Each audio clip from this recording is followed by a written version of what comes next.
A 2-foot-long weapon appeared in his hand. Ji Xian pressed a button in its center. Rat-a-tat-tat.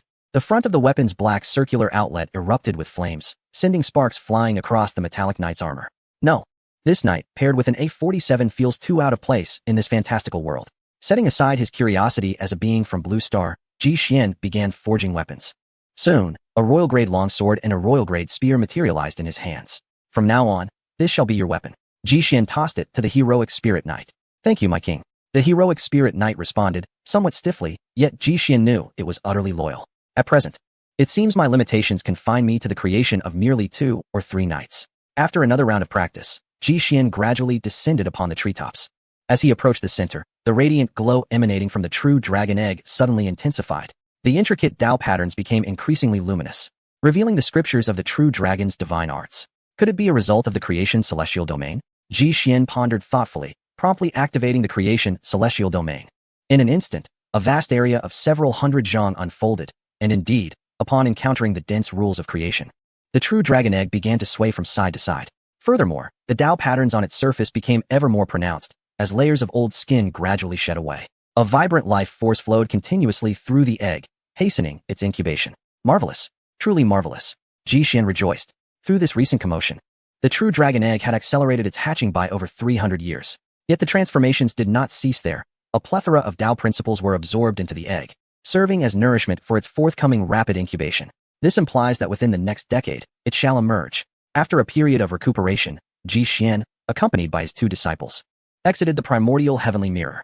The gains from this expedition were substantial. The Li Hua Golden Eye, the creation celestial domain, and the true dragon egg, which was now hastening its hatching. Each item brought immense joy to Ji Xian. The final treasure awaited him, the true intent of flying immortals. He unfurled a painting before him. The artwork depicted a man and a woman, both wielding swords, soaring together through the 9 heavens. The man, clad in simple garments, possessed a clear and handsome visage, while the woman, with skin like jade, exuded an otherworldly grace.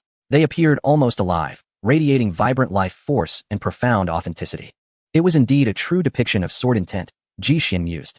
However, as he extended his consciousness to enter the painting, he was thwarted by an invisible force of rules. This sensation bore a striking resemblance to his experience at the Heavenly Sword Palace.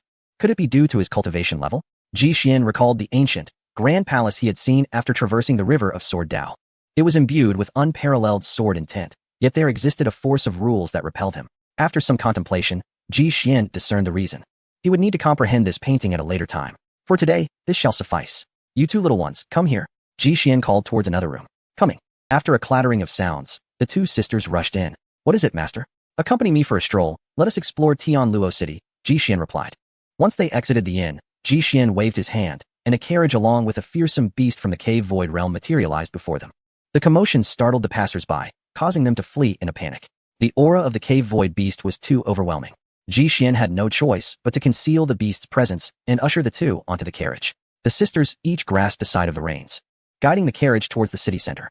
High above, Chen Hong hovered in the air, his gaze fixed intently on the retreating silhouette of the carriage. Junior brother. Are you certain it's him? Inquired a red-haired elder beside Chen Hong. It is undoubtedly him. There can be no mistake. He has slain a high priest of Nanzhao, resulting in significant losses for my side. If not for him, this operation might remain undisclosed, Chen Hong responded. A few individuals exchanged glances and nodded, channeling their vital energy towards the carriage. Chapter 45. The might of the heroic spirit knight. The antiquated and elegant carriage glided smoothly over the cobblestone streets of the city. Inside, Ji Xian was engrossed in contemplating the newly acquired dragon treasure technique. The Mo sisters perched curiously on the carriage's yoke, observing the wares displayed at the passing stalls. Suddenly, a tremor rippled through the air. Ji Xian slowly opened his eyes, as if sensing an impending presence. You truly dare to come. Very well, let us meet. He instructed the 2 to steer the carriage to a secluded spot. Soon, they arrived at a desolate clearing, surrounded by dilapidated old houses, a place rarely visited. Imbued with a sense of desolation, with a rustling sound, divine rainbows cascaded from the heavens, hovering not far above the carriage. Ji Daoyu, it has been a long time, Chen Hong remarked coldly. Ji Xian did not alight from the carriage, but replied indifferently. What brings you here, Chen Daoyu? You have taken lives in Tianluo City, and even harmed the young city lord. As the vice city lord and vice leader of the 100 Clans Alliance, I must bring you to justice. Do not resist futilely. Those accompanying me today are all on the cusp of the divine refinement realm, experts within the 100 clans. Surrender quickly, Chen Hong proclaimed. Ha, an ant shaking a tree. You are not worthy, came Ji Xian's haughty retort from within the carriage. He then turned to instruct Mo Yue. Yue, offer them some spirit stones to send them on their way. Yes, master. Mo Yue gracefully leapt from the carriage. Her movements agile and swift, running to the spot directly beneath Chun Hong and his companions. 100 each, not an insignificant sum. My master requests that you seek your fortunes elsewhere. With stealth, she retrieved a storage ring from her bulging waist pouch, raising her hand to signal them to collect the stones. The group felt humiliated. They had come to kill, yet were treated like beggars. Upon catching sight of Mo Yue, Chun Hong's pupils constricted in disbelief. How could this little girl be here? His voice was laced with astonishment. Beside him, an elderly man with red hair inquired, could she be from that side? Chun Hong nodded. Indeed, I saw her the last time I was summoned by the master. She is one of the many vessels. The red-haired elder was taken aback. How could something so crucial as a vessel end up on the Hunter clan's side? There must be unforeseen complications in Nanzhao. We cannot allow this girl to remain here any longer. If the master finds out, we shall bear the consequences. After speaking, Chun Hong slowly raised his hand and summoned a grand net. The Great Luo Sky Net. A net-like artifact woven from golden threads rapidly expanded, its golden brilliance casting a shimmering veil across half the sky. The colossal net radiated divine golden light, descending upon Mo Yue. Suddenly, a golden screen materialized in the void. A figure appeared before Mo Yue, clad in shimmering silver light armor, with a crimson cape billowing in the wind. A golden spear materialized in his hand in an instant. The spirit knight raised his spear, tracing a long arc towards the heavens. In an instant, a glimmer of golden light sliced through the vast net above. The next moment, the great Luo heavenly net split in two, its divine radiance dissipating, rendering it a mere scrap of a magical artifact. How is this possible? Chun Hong felt a surge of anguish. The great Luo heavenly net was a fine earth-grade magical tool, forged from the essence found within a gold mine. Who could have anticipated that it would be severed by this armored warrior before him? This individual poses a significant threat. The red-haired elder's expression turned grave. Junior brother, allow me to step forth and test him. The elder advanced, stretching his limbs, clad in a purple robe. His aura of cultivation was evidently far more stable than Chun Hong's. Chun Hong nodded. The red-haired elder was his senior brother, both serving the city of Tianluo. He had entered the realm of divine refinement a century before Chun Hong, his foundation exceedingly profound. Perhaps he could eliminate this ironclad foe. The elder slowly ascended into the air, his purple robe billowing, standing barefoot and imposing. Crimson Demon Battlefield. Upon uttering these words, a surge of crimson divine radiance erupted from the elder's body. Under the enhancement of this divine light, his physique began to swell. In mere moments, he transformed into a towering giant, several stories tall. Chun Hong's eyes sparkled with realization as he sighed. I never imagined that Master bequeathed the final chapter of the Crimson Demon technique to him before his passing. The possessor of this arcane art can enlarge their body, forcibly elevating their strength 3 to 4-fold. My brother's combat prowess must have reached the pinnacle of divine refinement. With a roar, the elder's muscles hardened, his voice echoing through the skies. His wild, red hair danced like a tempest, resembling an ancient ferocious beast from the wild mountains. Thud, thud, thud. The elder, with heavy steps, approached the spirit knight, who appeared as insignificant as an ant before his mountain-like form. Yet, fear was a foreign concept to him. He only understood the mission bestowed upon him by Ji Xian: eliminate everyone except Chun Hong. The spirit knight gazed at the approaching mountain and, deciding against using his spear, charged forward with his bare body. The earth trembled as he surged against the flying debris. A fist imbued with the essence of swordsmanship shot forth, striking the giant foot that loomed over him. Ji Xian observed intently from the rear, a faint gasp escaping his lips. To his surprise, this puppet had appropriated his Sword God King's fist technique. It seemed their abilities were intricately linked to his own combat style. Ji Xian recalled how he often preferred to fight without weapons, relying solely on brute force to shatter his opponents. Boom! With a thunderous roar, the violent shockwave stirred up dust for miles around, and countless dilapidated earthen dwellings were instantly pulverized into powder. In the center of the battlefield, the red-haired elder was unexpectedly leaning backward, teetering on the verge of collapse. The spirit knight relentlessly pursued, leaping into the air, a spear materializing in his hand. He hurled it downward with ferocity, the spear streaking through the air like a shooting star, aimed directly at the elder's brow. Watch out, senior brother. Quickly, intercept it. Chun Hong cried out. At such a distance, and with that velocity, there was no time left for him to intervene. The red-haired elder exhaled a breath of pure air, which transformed into a small green shield that extended a considerable distance. After a surge of spiritual energy, the small shield morphed into a verdant protective wall, stretching several dozen miles across the void. A heavenly grade artifact. Chun Hong gasped in astonishment. Even he possessed no such celestial treasure. Truly, his senior brother was remarkable. Clang. A resounding metallic clash echoed through the air. A vast wave of energy surged, sweeping across half the city and stirring numerous cultivators from their reverie. Look, what is that? Many exclaimed in awe. A heavenly grade artifact had manifested. Such treasures were exceedingly rare, even in the affluent Tianluo city. Crack! A sound of shattering resonated from the heavens. What on earth was that golden spear? My goodness, it pierced through the heavenly grade artifact. Boom. A plume of azure clouds ascended as the green shield was impaled by the golden spear. The red-haired elder attempted to evade, only to find himself utterly ensnared. Senior brother. Chun Hong shouted, rushing forward in a frantic attempt to rescue him. Yet the moment had passed. The spear soared into the sky, obliterating a small mountain into mere fragments. The horror was far from over. Chun Hong heard anguished cries emanating from the smoke ahead. He glanced around, realizing that his companions had vanished. Wisps of divine light flickered amidst the thick smoke, followed by piercing howls of despair. Run. At that moment, a singular thought dominated Chun Hong's mind. He had gravely underestimated Ji Xian. There was undoubtedly an extraordinary power backing Ji Xian. With a burst of divine rainbow light, Chun Hong leaped forward, covering several miles in an instant. Suddenly, swirling clouds loomed ahead, and he was struck in the abdomen by the leg whip of a spectral knight. The force of the blow sent him hurtling towards the ground like a cannonball. Boom. The earth was cratered, creating a vast pit 100 feet wide. Chun Hong struggled to maintain consciousness, laboriously rising to survey his surroundings. Before him lay a carriage, miraculously unscathed amidst the chaos of the earlier impact. Chapter 46. A slip of the tongue in the center of the 100-foot-wide pit, the carriage stood silently. The beast harnessed to it was gently licking the palm of Mo Yuling, appearing remarkably docile. Should an outsider witness this scene, they would be utterly astounded to see a creature of the void realm so obediently standing before a young girl of merely a few years. On the ground, Chun Hong gazed in horror at Ji Xian, who was descending gracefully from the carriage. Who are you? He stammered, his face a mask of fear. From the moment he had encountered Ji Xian, he had sensed an enigmatic veil shrouding him, and no amount of probing had yielded any insight. He had even investigated the Qingyuan sect behind Ji Xian, discovering it to be merely a third-rate sect. The only point of intrigue was that Ji Xian's biological parents were unknown, having been raised by his master, the revered Tai Zhenren. In essence, he was an orphan lost in the mortal realm. Yet, this singular individual, by merely dispatching a knight, had effortlessly annihilated several formidable cultivators of the divine refinement realm. To comprehend the gravity of the matter, it must be acknowledged that the prowess displayed in this battle reaches the zenith of the divine refinement realm. Ji Xian waved his hand dismissively and inquired about the relationship between Chun Hong and the Southern Zhao. Realizing the futility of escape, Chun Hong bellowed, Ji Xian, do not bask in premature triumph. Even if you have formidable forces backing you, what difference does it make? Ultimately, you cannot withstand the might of the Southern Zhao's army. You cannot fathom the true strength of the sacred realm. It is akin to a mantis attempting to stop a chariot. Stop, Ji Xian interjected, raising his hand.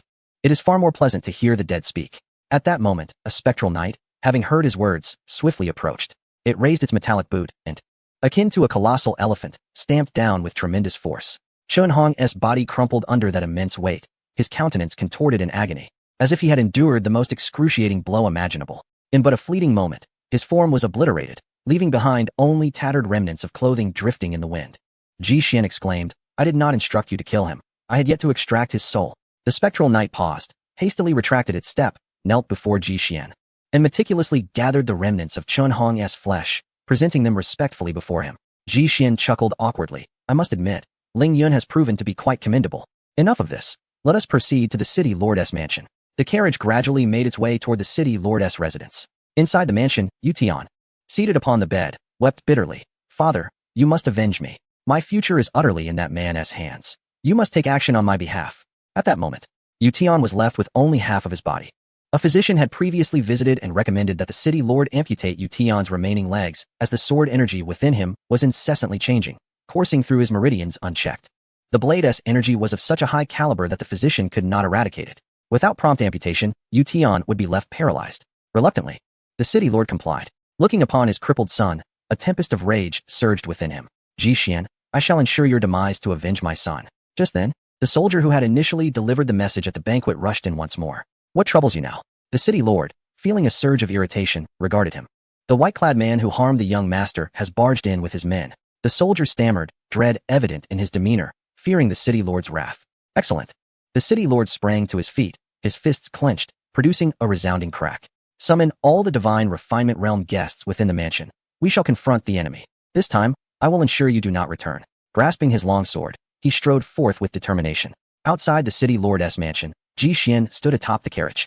Gazing at the gate he had shattered with a single blow. Why is this old fool taking so long?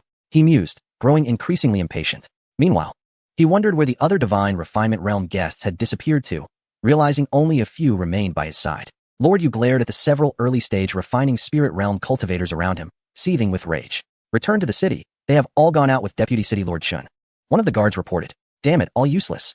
Lord Yu, accompanied by the few remaining individuals, approached. Upon seeing the collapsed main gate and the distant figure of Ji Xian, his teeth clenched in fury. In that moment, he wished nothing more than to obliterate Ji Xian. Are you the Lord of Tianluo City? Ji Xian inquired. The Lord retorted angrily. You, Ji Xian, have harmed my only son. Today, I shall make you pay with your life. Ji Xian raised an eyebrow, his expression calm as he replied, enough with the theatrics. Just tell me directly what your relationship with Nanzhao is, and don't force my hand. At these words, Lord Yu's heart trembled. Was it possible that Chun Hong had met with misfortune? If not, how could Ji Xian possibly know of his ties to Nanzhao? The secret dealings between Tianluo City and Nanzhao were known only to him and a few trusted guests. Noticing Lord Yu's prolonged silence, Ji Xian continued, stop speculating. I indeed killed Chun Hong, but I did not learn about your secret from him. Lord Yu bit his lip tightly, the color draining from his face. Who is it? His tone, now markedly different, bore a hint of hope and desperation. Your precious son, Ji Xian replied with a smile, taking the initiative to unsettle him. Damn, Lord Yu cursed inwardly, realizing the gravity of the situation. If this secret about Nanzhao were to leak, it could cost him his life. The leader of the 100 Clans Alliance was within the estate, and there was no escaping that. In that moment, Lord Yu regretted ever having that son. Well deserved. That brat. My friend, this matter cannot be spoken of lightly. Our Tianluo City is prosperous and powerful. How could we be foolish enough to align ourselves with Nanzhao? Lord Yu attempted to stabilize the situation, not wanting to alarm the leader within the estate. Ji Xian chuckled, calling out to Mo Yuling and Mo Yue, who were in the carriage. You might recognize these two. Upon seeing them, Lord Yu's reaction mirrored that of Chun Hong, yet he remained silent. As long as he kept the secret, no one could punish him, not even the leader. Observing this, Ji Xian crossed his arms and said, by the way, Lord Yu, on my way here, I casually eliminated a stronghold of Nanzhao, something called the Blood Harvesting Ground.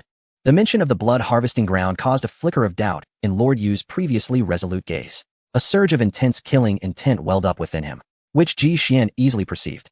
How did you come to know about this place? The Lord asked coldly. It seems to be from Deputy City Lord Chun, Ji Xian replied. Impossible. The Blood Harvesting Ground lies outside Tianluo City. I am the only one who knows of it. Lord Yu bellowed. The aura of the refining spirit realm erupted, shaking the surrounding debris into chaos. Silence fell. Damn, I let that slip. Chapter 47. The mysterious figure in front of the city lord's mansion. Lord Yu was drenched in sweat. After hiding for so long, he had not expected to let such information slip. The moment he realized his blunder, he activated a transmission talisman to communicate with the overseer of the Blood Harvesting Ground. As anticipated, he was unable to make contact. Indeed, trouble had arisen. Unbeknownst to him, the transmission talisman was intercepted by Ji Xian as soon as it was dispatched. This individual, having slain Chun Hong and a multitude of others at the divine refinement stage, possessed strength that, to me, was formidable indeed. A direct confrontation would undoubtedly lead to my defeat. What was meant to be revealed had all come to light, yet fortunately, only he was privy to it. Once he was silenced, no one would be aware of this matter. However, should that transpire, the situation with the 100 clans would escalate. Lord Yu was ensnared in a fierce internal struggle. He gazed towards the distant Tianluo City at the foot of the mountain, his heart heavy with complexity and resignation. Originally, Tianluo City was but a humble town on the fringes of the eastern wilderness, frequently beset by calamities, leaving its populace in dire straits. Yu Jian, for the sake of the town's hundreds of thousands of citizens, had taken a perilous gamble by accepting the invitation of the Nanzhao Kingdom. Thus, within decades, it rapidly flourished, transforming from a mere township into a grand city renowned far and wide. This metamorphosis was entirely supported by the Nanzhao Kingdom. Now, with the situation having developed to this point, he found himself with no path of retreat. Should he lose the backing of Nanzhao, Tianluo City would cease to exist. It was time to act. Yu Jian fixed his gaze upon Ji Xian, who approached with deliberate steps, determination brewing within him. Not far off, a figure lurked in the shadows, none other than the alliance leader, Fang Kuei. As Ji Xian drew within 3 paces of Yu Jian, the latter surged forward, producing a black artifact from his sleeve. The artifact, named Wulong Duo, shot forth with lightning speed, aimed directly at Ji Xian's vital point, exuding a potent, malevolent aura, imbued with the essence of death itself. The distance between them closed in an instant. 2 paces, 1 pace, 1 foot. A pristine dragon armor materialized around Ji Xian. As he pronounced the words Wugo Longjia, and an aura of nobility enveloped him. A delicate membrane appeared upon his surface. This was the second technique of the true dragon art, Wugo Longjia. When Wulong Duo struck the membrane, it emitted a peculiar sound wave, grating to the ears. Crack, crack. Under Yu Jian's astonished gaze, the 2-foot-long Wulong Duo shattered into fragments. The divine metal from which it was forged scattered across the ground. losing its luster and becoming mere scrap. How could this be? This was a heavenly grade artifact. A chill gripped Yu Jian's heart. The protective barrier surrounding this person could obliterate a heavenly grade artifact. Even a being of the void realm could not achieve such a feat. Could it be? He lifted his head to gaze upon Ji Xian, wishing to engrave the visage of this man into his memory. Yet, what appeared before his eyes was not a human face, but rather a golden divine dragon, spiraling down from the heavens. The golden dragon, with its magnificent Qilin tail, descended gracefully towards him. Dragon summoning hand, Ji Xian proclaimed, and with a single punch, half of Yu Jian's body was reduced to powder, leaving only his upper torso convulsing. The soul-controlling lamp, Ji Xian, wishing not to delay any further, summoned the soul-controlling lamp to probe Yu Jian's soul. Suddenly, a pale blue lake emerged at the center of Yu Jian's brow, within which a formation activated to resist Ji Xian's intrusion. This was a safeguard within the cultivator's sea of consciousness, designed to prevent prying eyes. Should anyone attempt to forcibly invade the soul, this formation would automatically detonate the sea of consciousness. Ji Xian appeared to disregard the array, pointing a finger to uproot the entire formation, severing its connection with Yu Jian's consciousness. A thick plume of black smoke poured forth from the soul command lamp, enveloping the two in an instant. In the distance, Fang Kuei was left speechless, astonished by Ji Xian's remarkable prowess. A thread of Ji Xian's consciousness had already entered Yu Jian's mind, where he activated the soul command lamp. Beginning his search, the rise of Tianluo City, slave traders, smuggling operations from Nanzhao, opium trade, population detention, collective transfer, blood extraction sites, and a shadowy figure? Ji Xian opened his eyes, gazing straight ahead in the realm of consciousness, only to discover that the figure stood with its back to him. This solitary figure, clad in flowing robes, emanated a peculiar and formidable power that surrounded its being. Without much exchange, the figure raised its hand, unleashing a dazzling brilliance. As hundreds of divine rainbows surged forth, hurtling directly toward Ji Xian activated the Burning Heaven Talisman, manifesting a pair of fiery red wings behind him. A torrent of fiery feathers erupted forth, transforming into a myriad of flames that met the oncoming divine rainbows. The two energies clashed for nearly a moment before coming to a halt. The tranquility of Yu Jian's consciousness was shattered, replaced by a tempest of thunder and fury. The collision of fire feathers and divine rainbows nearly destabilized the realm, which could not endure for long. Ji Xian resolved to conclude the battle swiftly, aiming to seize the mysterious figure first. In the recent clash, he sensed a trace of the sacred Tao emanating from his opponent, igniting his intrigue. Flame of annihilation. Ji Xian soared into the air, sweeping his sleeve, causing the tempest of lightning to be engulfed by a sea of fire. Countless waters roared as they were boiled by the inferno, a vast power of the fire path surging toward the enigmatic figure. Unwilling to yield, the figure clasped its hands together. Behind its head, 5 divine halos emerged, shimmering with ethereal light, as incantations resonated in the void. Akin to a Buddha manifesting to impart wisdom, supremely profound. With a whoosh, a golden Buddha hand extended, measuring several hundred zhang in length. A profound force of the sacred Tao flowed from above. At the moment the sea of fire collided with the Buddha's hand, the heavens and earth shifted dramatically, causing the barriers of the consciousness realm to begin to fracture. Ji Xian exerted all his might through the soul command lamp, temporarily preserving Yu Jian's consciousness. The two strikes met, ultimately canceling each other out. Ji Xian gazed at the shadowy figure with fervent intensity. In the next instant, he ascended into the air, activating the Sword God King's body, as the sound of a horn echoed, summoning countless heroic spirits. Amidst the relentless cries of murderous intent, the two engaged once more in fierce combat. After exchanging dozens of blows, it became evident that the mysterious figure was no match for Ji Xian, who steadily gained the upper hand.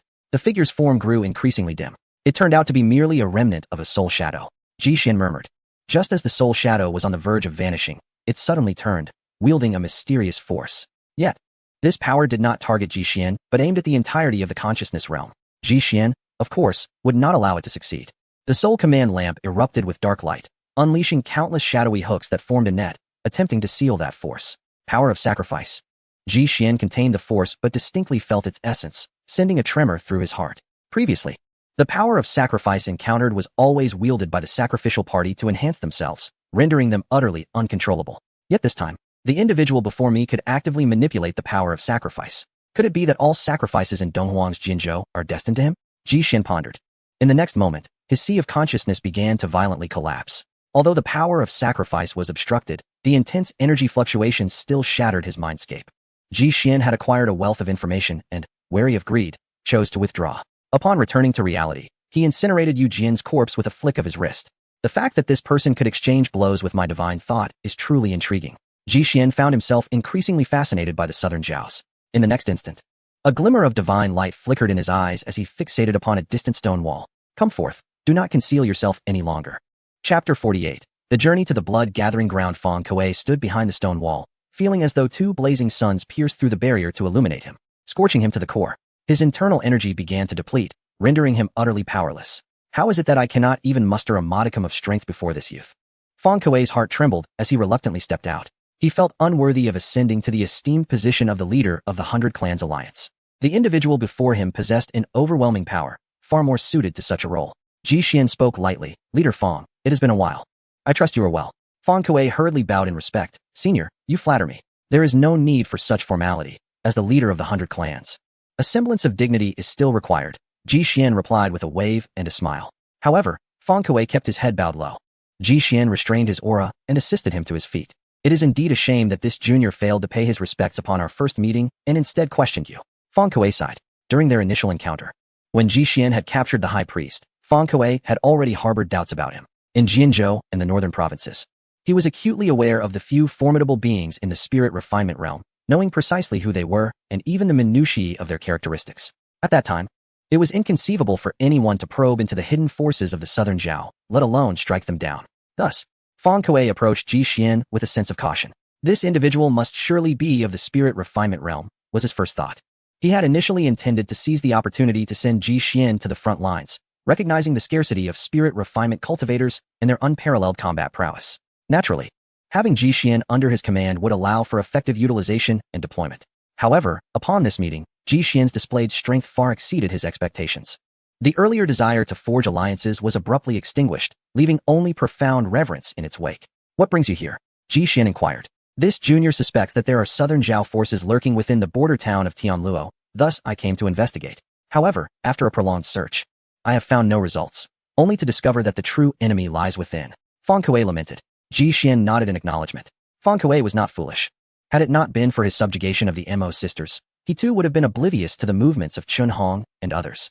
I must now proceed to an important stronghold of the southern Zhao.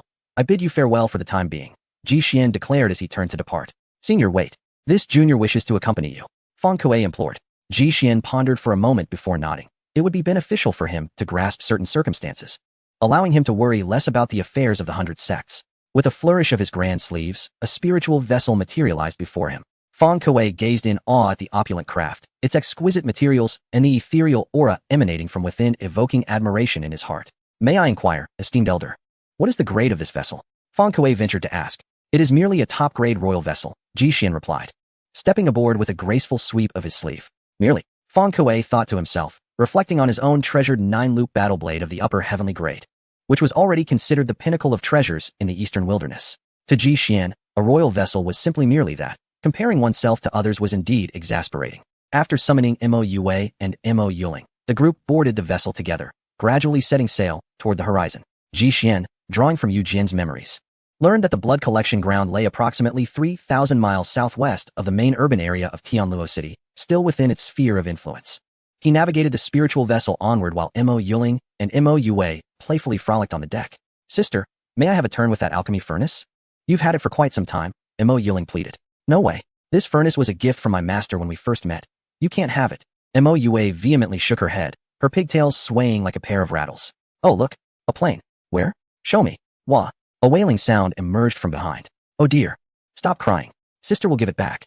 Huh. I was just pretending. Hand it over. Mo Yue snatched the alchemy furnace and scampered up to the second floor, with Mo Yuling trailing closely behind. Their playful banter filled the air with joy.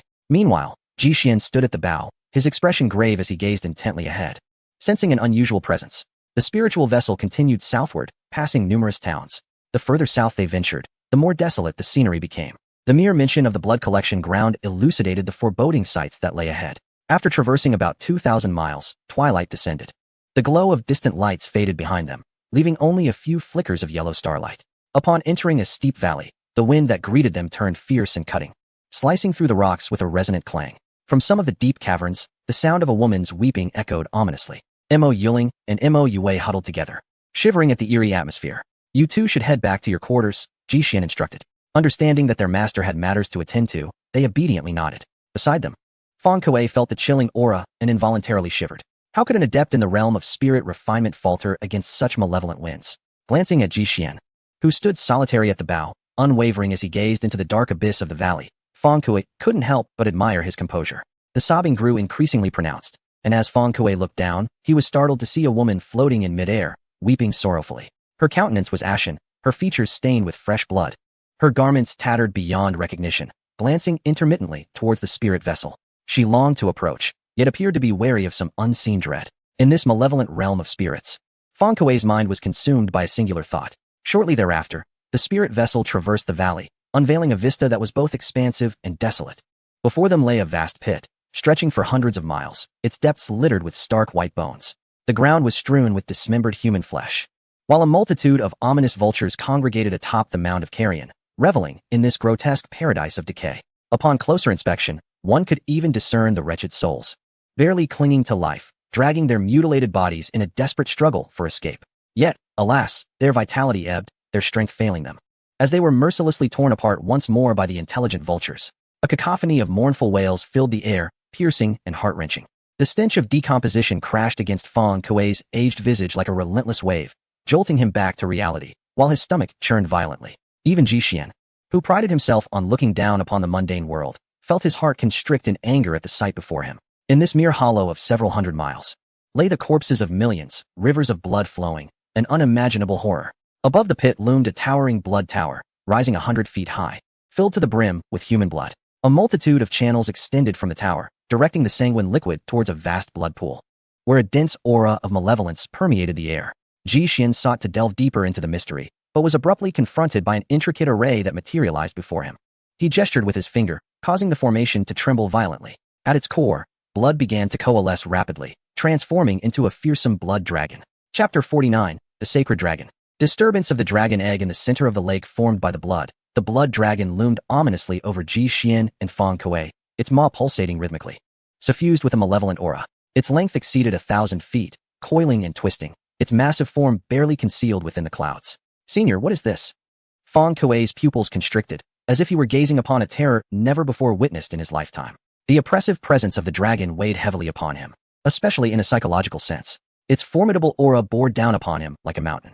Had he not gritted his teeth to endure, he might have succumbed to utter despair, his Dao heart fracturing under the strain. Is it truly the soul of a sacred realm dragon beast? How intriguing, Ji Xian mused to himself. What? Sacred realm?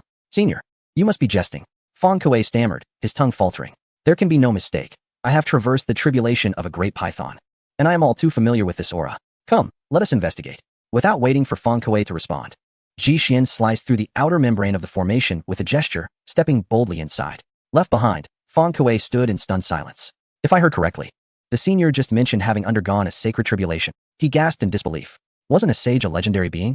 How could they appear so casually? Despite his overwhelming skepticism, he steeled himself and followed suit. A thunderous roar erupted from the heavens, as the immense head of the blood dragon broke through the clouds, hurtling directly towards the two. Accompanying the scene was an overwhelming pressure of spiritual force, infused with a majestic aura of sanctity. Soul lamp. With a commanding voice, Ji Xian summoned a small lamp of deep blue-black hue, which materialized from thin air and emanated a dark glow that instantly enveloped the two figures. Feng Kuei felt the colossal weight of pressure dissipate, allowing him to exhale in relief. This was the very lamp he had glimpsed earlier, the soul lamp, now firmly etched in his memory. The sudden emergence of the soul lamp caused the descending blood flood dragon to halt abruptly, its demeanor shifting to one of trepidation as it circled warily, hesitant to approach the emanating dark luminescence. The soul lamp specifically targeted the spirits within the sacred realm, imposing an undeniable suppression upon the blood flood dragon. What are you waiting for up there? Hurry and submit. Ji Xian, wielding the soul lamp like a reaper traversing the mortal realm, advanced towards the blood flood dragon.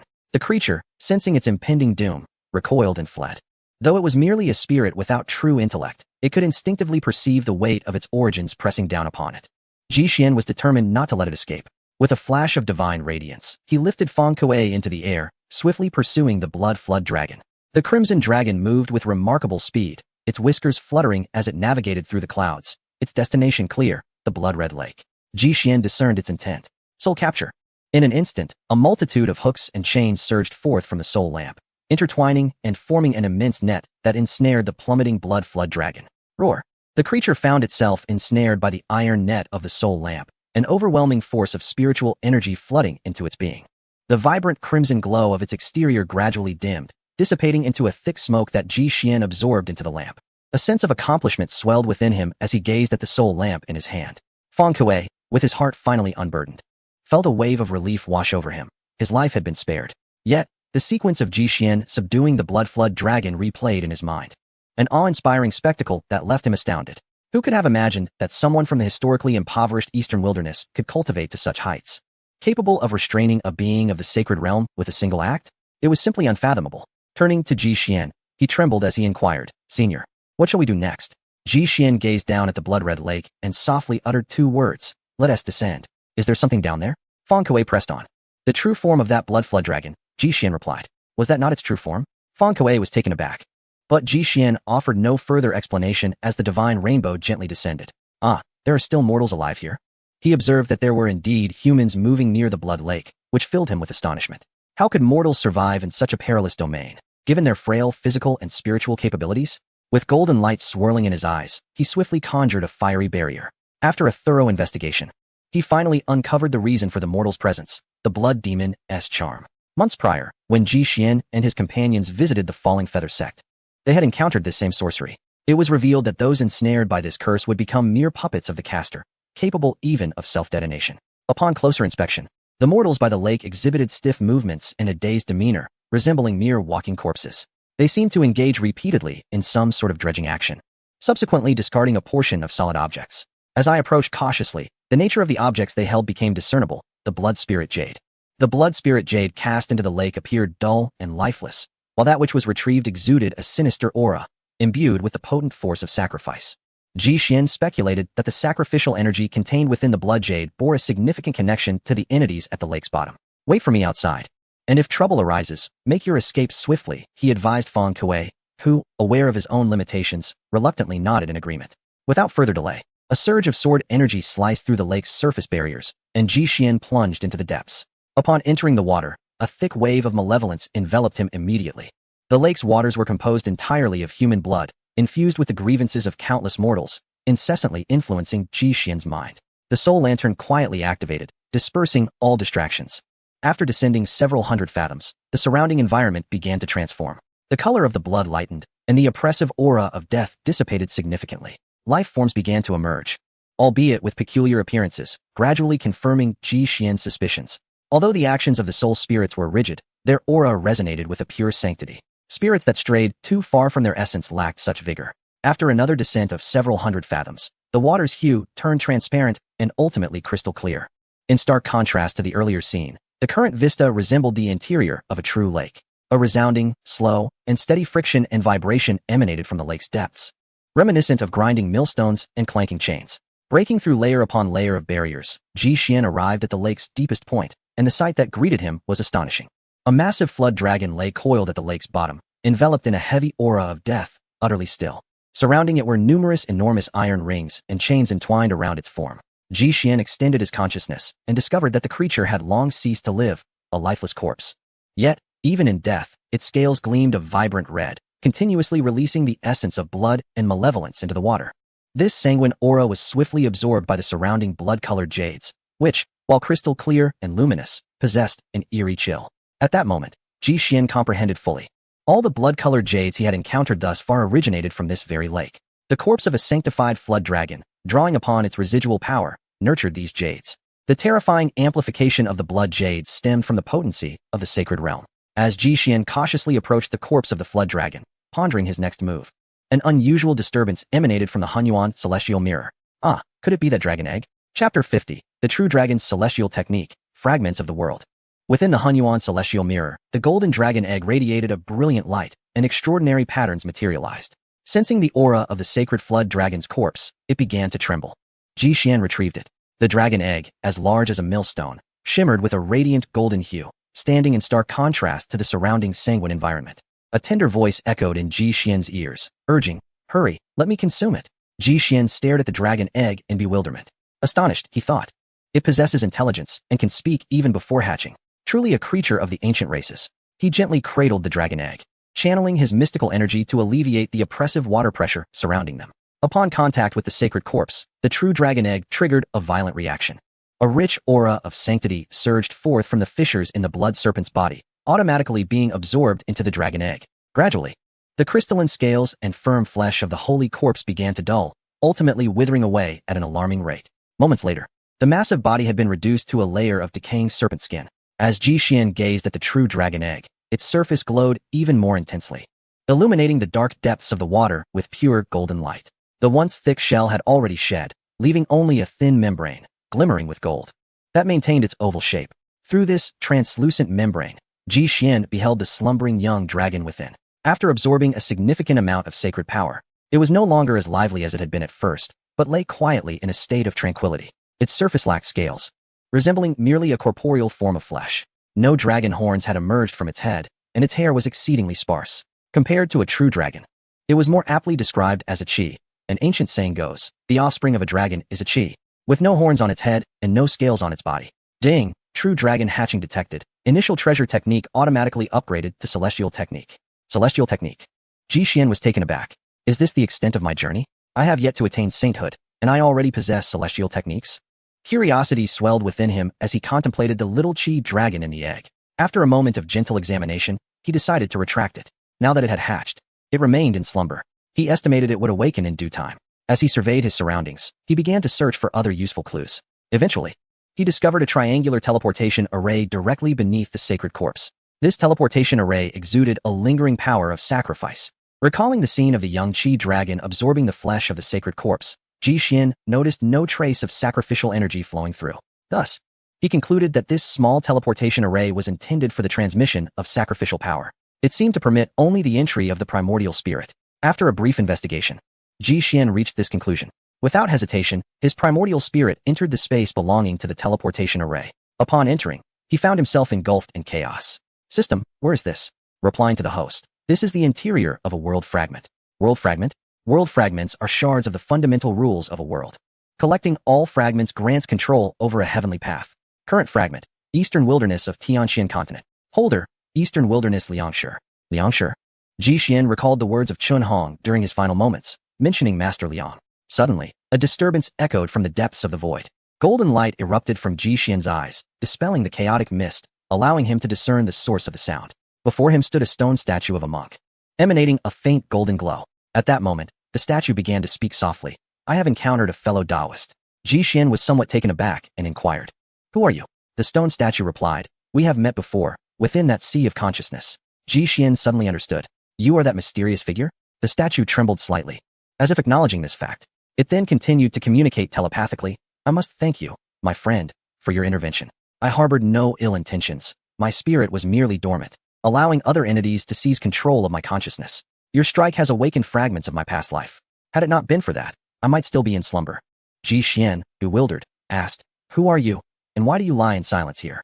I am the monk, Emperor Shitian, a sage from 10,000 years ago, who inadvertently perished in the eastern wasteland and was buried underground, only to be excavated by the Order of Quantity. My true form now resides in the southern Zhao Kingdom, and it is not long before I shall awaken, the statue responded. Ah, I see. What connection does the dragon corpse in the lake have with you? Ji Xian continued to inquire. That dragon corpse, like myself, is one of the 9 sacred corpses, though its purpose is solely to transmit the power of quantity. The remaining 8 sacred corpses, including myself, draw upon the force it transmits to sustain our lives. Ji Xian pondered for a moment, recalling the nature of the power of quantity. The shattered dantians of Mo Yuling and Mo Yue were the result of bearing excessive quantities of power. It seemed the enigmatic order of quantity behind southern Zhao was drawing nearer. At that moment, a surge of spiritual energy stirred from afar. My friend, you must depart. The order has sensed the disappearance of the dragon corpse. Do not engage here. The damage to the fragments of this world will cause the eastern wasteland to fracture. The statue warned before falling silent. Ji Xian had no choice but to retreat. As his primordial spirit exited the teleportation array, a torrent of energy surged from the array's entrance. Simultaneously, a furious roar echoed from within. My dragon corpse, people of the eastern wasteland, wait for me. Once I breach your defenses, I shall sacrifice you all. Ji Xian committed that voice to memory. After a further exploration, he found no new revelations. He stored all the blood jade from the lake's bottom into the Hunyuan celestial mirror and swam toward the surface. With a splash, Ji Xian broke through the water's surface. Senior, Fang Kuei hurried forward to greet him. Did you uncover anything new? Ji Xian did not respond, but strode onward. Upon reaching the mortals nearby, he paused and, employing the power of rules, dispelled the blood seals upon their bodies. Unfortunately, the mortals did not survive. After the seals were removed, they slowly toppled backward. Ultimately, the contamination had persisted for too long, Ji Xian murmured. Had it not been for the timely discovery during the incident at Liu Gate, the entire eastern wasteland would have surely suffered. Ji Xian relayed all matters concerning the blood demon's lure to Fang Kuei, handing him the intelligence acquired from the high priest of southern Zhao. After a brief review, Fang Kuei was deeply shaken, finally grasping the vast disparity in power between the two sides. Senior, what should I do next? He asked, profoundly impacted by the revelations of the blood demon's lure. Such a vile secret art. If this sorcery were to infiltrate the southern army, the consequences would be unimaginable. Return to your post. As for the blood demon's lure, I shall devise another plan, Ji Xian replied. In his perspective, this technique was not particularly formidable. One with a slightly higher cultivation would be impervious to its influence. Yet, he sensed a subtle connection between this sorcery and the Mo sisters, a matter he was eager to explore. Senior, will you not lend your strength to the southern pass? With your power at the sacred realm, you could surely annihilate the Nanzhao forces in one fell swoop, Fang Kuei inquired softly. Ji Xian shook his head. I am not of the sacred realm. Not of the sacred realm? Fang Kuei was taken aback. Then he pondered. If he could slay those of the sacred realm without being one himself, could he possibly be? Ji Xian, noticing Fang Kuei's bewildered expression, felt a sense of confusion. What is wrong with this old fellow? Very well, you may return for now. As for the southern pass, should I be in good spirits, I shall consider it. With that, Ji Xian turned his back and walked into the depths of the blood-gathering ground. Only if you're in good spirits? Fang Kuei felt a twinge of dissatisfaction, yet he was left with no choice. Shortly thereafter, he departed. High above, Ji Xian gazed down upon the blood-gathering ground. He slowly raised his right hand, golden light radiating forth as a dragon's claw materialized. Boom! A powerful punch descended, causing the ground within a 1,000-mile radius to cave in, forming a colossal natural pit. The pit was wide and profound. Even from a great height, its depths were unfathomable. Quite impressive. Is this the essence of celestial magic? Ji Xian mused, a satisfied smile gracing his lips. Meanwhile, 1,000 miles away, Fang Kuei was gliding through the air when he suddenly heard a tremendous roar behind him. In an instant, a violent gust of wind surged forth, propelling him several miles away. He stood up and turned to see the most terrifying scene of his life. The mountainous terrain of the blood-gathering ground had vanished from the surface. All that remained was a gaping chasm. Could it be the senior, a celestial being? Surely, it must be. Fang Kuei's conjectures about Ji Xian's realm became increasingly outlandish. Oh, venerable immortal, grant me the fortune to find a companion in the next 200 years. With immense reverence, Fang Kuei bowed towards Ji Xian's direction before turning to leave. Chapter 51, System Lottery, Cultivation Upgrade in the Nanzhao Kingdom, within the Infinite Palace. A high-stemmed wine goblet shattered upon the floor with a loud crash. Damn it! Damn it! Damn it! The Minister of Quantities furiously hurled objects from his throne. My lord, please temper your anger. A minister urged from below. Clang. In an instant, the minister was struck by a flying dish. How can I temper my anger? You tell me how I can calm down after losing 2 sacred corpses. The Minister of Quantities was seething with rage. The sacred corpses had been unearthed from the depths of the eastern wilderness and resurrected through secret arts for his use. Although they could not cultivate due to their innate limitations, they could regain some power through the minister's influence. And their formidable physical forms were enough to sweep across the eastern wilderness and even the Tianxian continent. As his trump card, they had suffered repeated mishaps. First, a native of the eastern wilderness annihilated his concealed sacred dragon, and then the monk's sacred corpse mysteriously disappeared. He could no longer endure this. Soon after, he summoned a soldier who was on guard. Tell me, did you witness the sacred monk escape with your own eyes? Did not even the ancient steel behind him manage to restrain him? The sentinel soldiers trembled, their voices tinged with apprehension. My lord, it is indeed true. The sacred corpse fled under the cover of night, bearing the ancient steel. The commander, clad in coarse attire, fell into deep contemplation. The loss of 2 sacred vessels had weakened their grip on power, and if this continued, the sacred corpses would surely rebel. Convey my orders, from this day forth. Expedite the advance on the northern front. Within 2 years, we shall conquer the northern provinces. The commander declared. Yes, within the Hunyuan heavenly mirror. Ji Xian sat cross-legged in the lofty heights, immersing himself in the profound mysteries of the true dragon art. This celestial technique had become his most formidable weapon, inherently possessing a tenfold enhancement, augmented by a whisper of celestial power, rendering its might utterly terrifying. Below, Mo Yuling and Mo Yue curiously gazed at the diminutive golden dragon on the ground. The true dragon egg had hatched, giving birth to a Qilong. In its current form, it lacked the semblance of a true dragon, appearing quite juvenile, with a mere few feet in length. Suddenly, a thunderous crack resounded through the heavens. A golden divine thunder surged forth, and a fierce wind swept through the realm, unleashing a tremendous aura from the celestial vault. The little golden dragon seemed to sense something amiss and hastily absorbed the descending lightning laws from the sky. In an instant, its body elongated by several feet. Amidst the clouds, a figure clad in white sat cross-legged, emanating golden divine thunder, accompanied by a faint aura of celestial energy wafting around. The third move of the Dragon Emperor's sacred thunder had finally been perfected. Ji Xian slowly opened his eyes and exhaled a long breath. Ding. Current practice rewards are available for collection. The system's notification suddenly chimed. Ji Xian recalled that it had been half a year since Ling Yun and Horlinger departed, during which their cultivation had seen significant advancement. Claim rewards. Received. X2 Sacred Grade Techniques. X1 Sacred Weapon. X150, 000 Premium Spirit Stones. X2 Sacred Grade Arrays. And other graded magical treasures. A series of notifications rang out, but Ji Xian paid them little heed, focusing instead on the next item.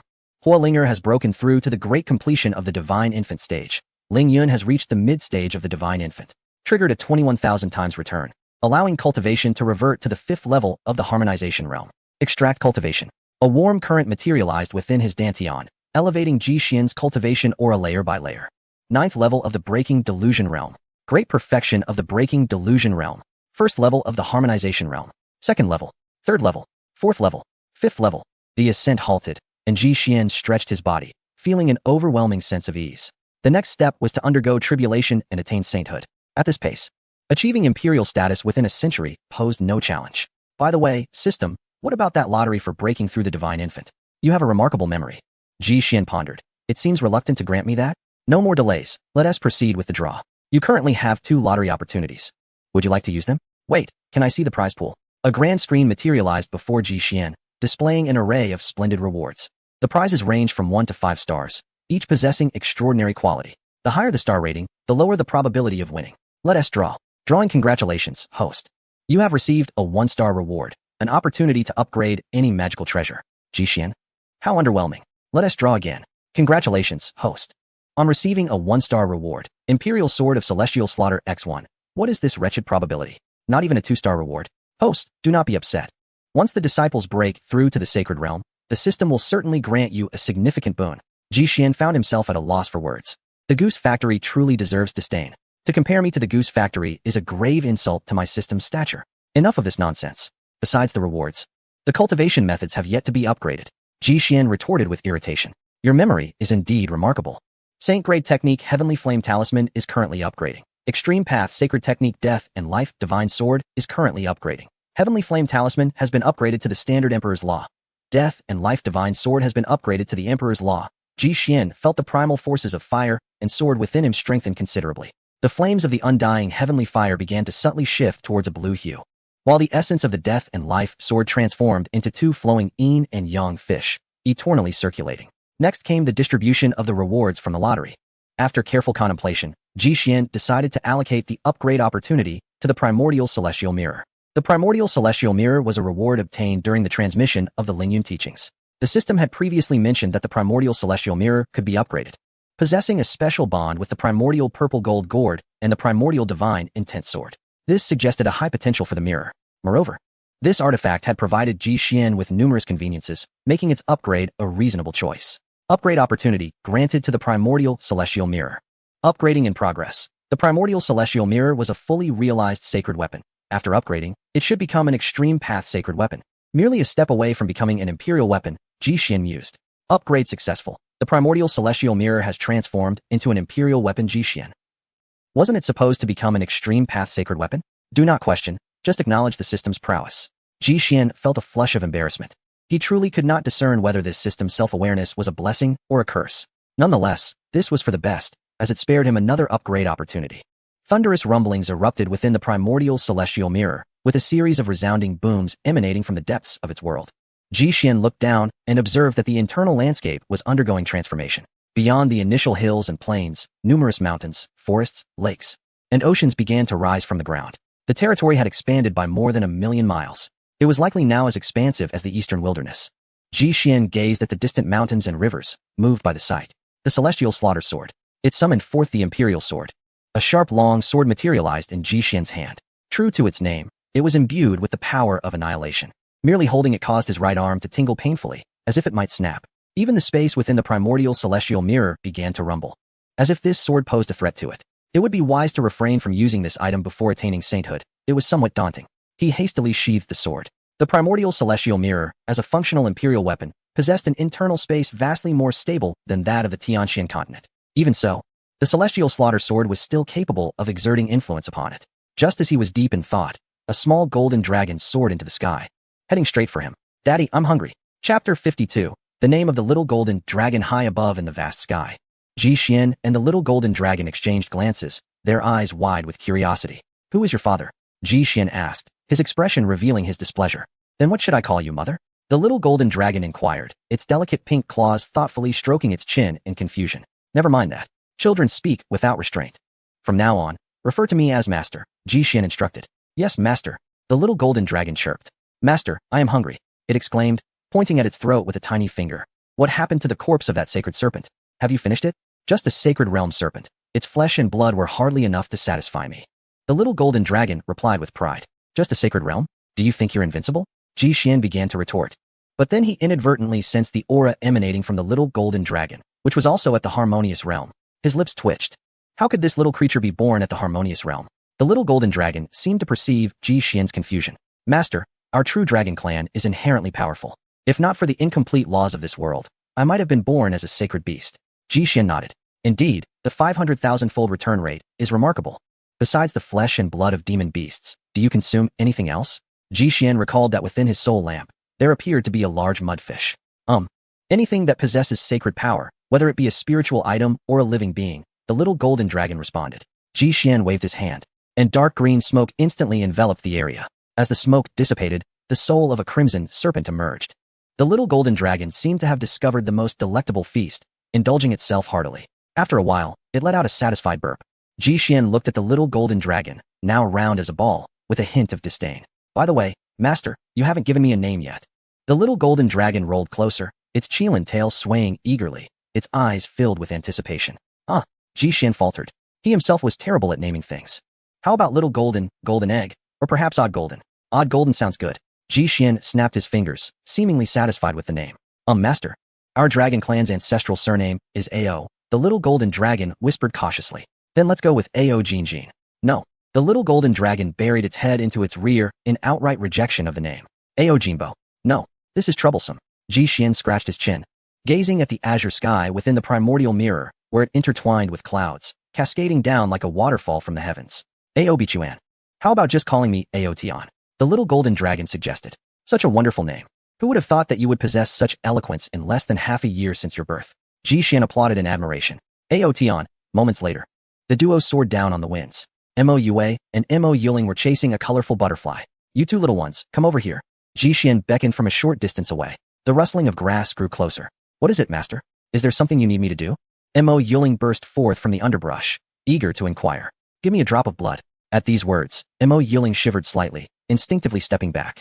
She swiftly turned to the approaching Mo Yue and called out, Sister, come quickly, our master seeks you. A tender voice echoed from behind. I'm coming.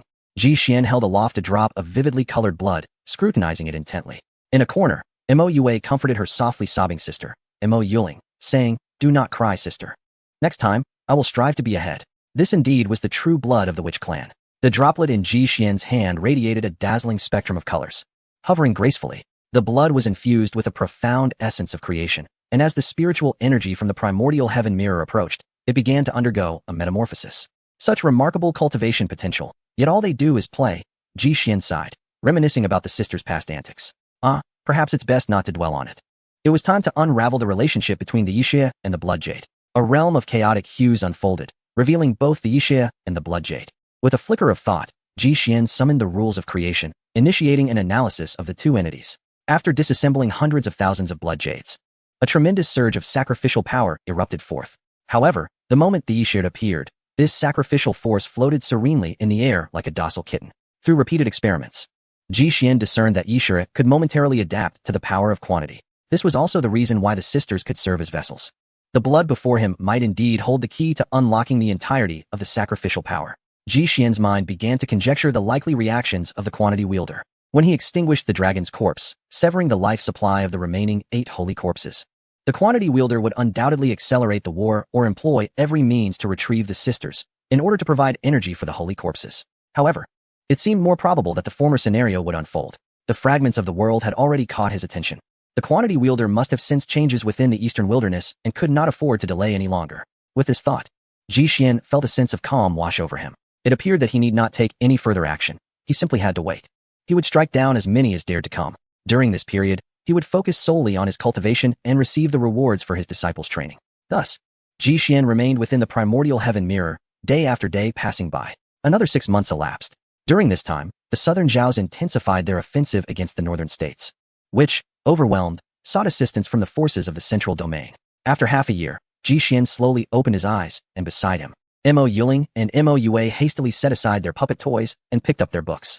Master, you have awakened, Mo Yuling inquired nervously. Ji Xian glanced at them, noting, quite well. You both are but a step away from the divine infant realm. He then accessed his interface to observe the cultivation progress of his other 2 disciples. Unlike before, this time their real-time images were displayed. Ling Yun sat cross-legged beneath a towering waterfall, steadfast as an ancient boulder, allowing the turbulent waters to crash against his body. He had grown increasingly robust compared to their first encounter, and a long ribbon of misty white surrounded him. The young man has remarkably cultivated his aura in such a short span. Impressive. Ji Xian nodded in approval. Upon first encountering Ling Yun, this aura was merely a faint shadow, yet it has now begun to take form. This boy possesses an innate sword heart, a steadfast path, and commendable character. Ji Xian was exceedingly satisfied with Ling Yun's performance. Transitioning to Huolinger. Inside a tavern, Huolinger appeared to be embroiled in a dispute with other cultivators, who were not from the eastern wilderness, and had brought an elder to impose order. How intriguing. They dared to bully Ji Xian's name.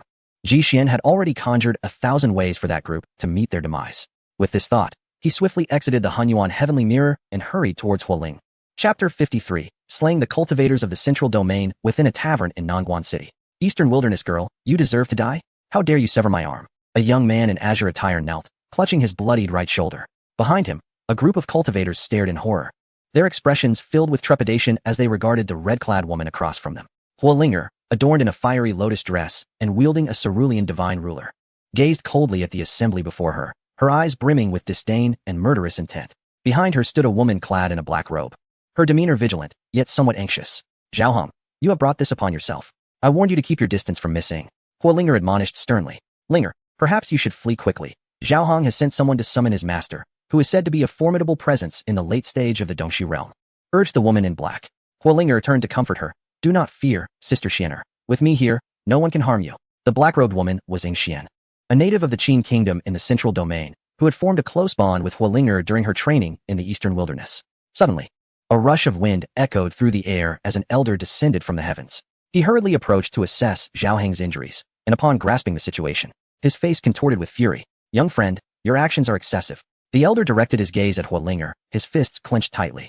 Zhao Heng was his most favored disciple, having reached the pinnacle of the divine infant realm at merely 50 years of age, on the verge of breaking through to the spirit refinement stage. You old fool. You lack any sense of reason. Had Zhao Heng not provoked me, I would never have harmed him. Huolinger retorted boldly, unafraid in the face of cultivators 2 realms above her. The elder's anger surged further. This junior showed no respect for his authority. He contemplated striking, yet hesitated. Observing this, Zhao Heng quickly shouted, Master, do not overthink it. Just kill her. The Qingyuan sect she belongs to is but a third-rate sect, lacking even a single cultivator at the spirit refinement stage. Upon hearing this, the elder's brows relaxed, shedding all reservations. He formed a hand seal, releasing the aura of a late-stage Dongxu cultivator as he advanced deliberately. Such a mere junior, killing a fellow cultivator from the same faction, and showing such blatant disregard for her elders, deserves death. Huolinger felt the overwhelming pressure bearing down on her, cold sweat cascading down her back. Yet her phoenix eyes remained resolute, unwavering in their determination. With a sharp command, the elder's fingertip coalesced into a stream of green energy, aimed directly at Huolinger. In the face of the impending assault, Huolinger displayed not the slightest hint of carelessness, positioning the Qingyan divine measuring ruler before her, while the celestial flame codex revolved in a 1,000-mile arc. In an instant, a barrier of fire materialized before her. The clash between her fingertip and the barrier produced a resounding echo. A trickle of blood escaped from the corner of Huolinger's mouth, as she was jolted backwards several paces by the force of the impact. To the old man's astonishment, she had remarkably withstood the blow. Although this strike only wielded 1/5 of his power, extinguishing a cultivator in the divine infant realm should have been effortlessly achievable. Yet, to his surprise, Huolinger had endured the attack, retreating merely a few steps. The azure flames. The elder observed the flames coalescing before Huolinger, a fusion of blue and crimson. It was said that if one's cultivation method surpassed a certain grade, the rules would undergo a transformation. Could it be that the techniques of this young woman, along with her weapon, were extraordinary, perhaps even a supreme treasure among the royal grade? A glimmer of brilliance shone in the elder's eyes. Young friend, surrender your cultivation method and weapon, and perhaps I might spare your life. Old Bai, abandon that thought. Huolinger retorted through gritted teeth, a painful smile gracing her lips. That last strike had been truly extraordinary. Even she could not fully withstand it. Seeking death, Qianquan Finger, the elder, having lost his patience, stepped forward, unleashing a formidable surge of finger force. This was a powerful killing move, warping the very space around it. Ying Xian's face contorted in horror. The full force of a Dongshu Realm Cultivator-S strike. It was over. This time, it was truly over. I'm sorry, Sister Linger, I've implicated you. Ying Xian lamented, tears welling in her eyes. Fury blazed in Hualinger's gaze, a sense of unwillingness stirring within her. Suddenly, the air quivered. A strand of golden lightning appeared from thin air, intercepting the finger force. Subsequently, the overwhelming energy was instantaneously shredded by the lightning, vanishing as if it had never existed. Accompanied by the sound of a dragon-s roar, a figure clad in white manifested from the void. As the apparition gradually solidified, Ji Xian's visage emerged. All of this transpired in the blink of an eye, leaving even the elder from the Dongshu realm caught off guard. Not dead. Ying Xian opened her tightly shut eyes. Salutations, master. Upon seeing Ji Xian's figure, Hualinger was filled with elation, disregarding her injuries as she knelt in reverence. Ji Xian turned to face his disciple, a flicker of sorrow crossing his eyes as he noted her injuries. Take this. A radiant light blossomed from his fingertip, conjuring a purple elixir from thin air. Ying Xian's pupils constricted in shock as she beheld the pill, her heart quaking. The violet hue indicated it was a top-tier royal-grade elixir. As a princess, she had only encountered such esteemed elixirs during grand banquets at court. To even contemplate tasting one was beyond her wildest dreams. The central region was the strongest domain of the Tianxian continent, where royal-grade elixirs were exceedingly rare. To think that in this remote corner of the eastern wilderness, someone would casually produce one. Hualinger accepted the elixir and consumed it, her injuries mending instantly. Those who dare to lay a hand on me, have you considered how you wish to meet your demise? Ji Xian's voice was low, resonating like the tolling of death's scythe. The elder's expression grew grave. This individual could effortlessly endure his full force strike. Could he too be a cultivator at the late stage of the Dongshu realm? Which faction do you hail from? The elder inquired. Dongwang Ji Xian, and you? The elder was taken aback. A cultivator from Dongwang? How could this be possible? Dongwang was known for its weakness. With scarcely any cultivators at the refining spirit realm, and even fewer at the cave void realm, all of whom were decrepit ancients. Yet here stood a young man who had attained the cave void realm. The elder feigned composure, saying, your disciple possesses remarkable skills, managing to slay allied cultivators. As a senior in the alliance, is it not reasonable for me to intervene? Such brazen arrogance. Words are futile. It is best for you to lie down soon. Ji Xian replied with a smile, uninterested in further banter with this old fool. Golden divine thunder brewed behind him, exuding an awe-inspiring and terrifying aura. The elder gazed at the swirling golden lightning, a flicker of panic flashing through his heart. He realized that even with all his strength, he might not withstand a single blow from this man. Panic set in. How bold of you. Are you not aware that dueling cultivators above the refining spirit realm is forbidden in the Northern States Alliance? Ji Xian tapped his ear and retorted, who the hell cares about your alliance? With that, a bolt of golden divine thunder struck down directly upon the elder. You will pay for this. The wail was hauntingly pitiful. Ji Xian deliberately moderated his strike, refraining from turning the elder to ash. At that moment, the elder was charred and on the brink of death. You. The elder was alarmed. Ji Xian was genuinely willing to kill him, and with such casualness. Please spare me. I am willing to exchange all my treasures and vow never to enter Dongwang again.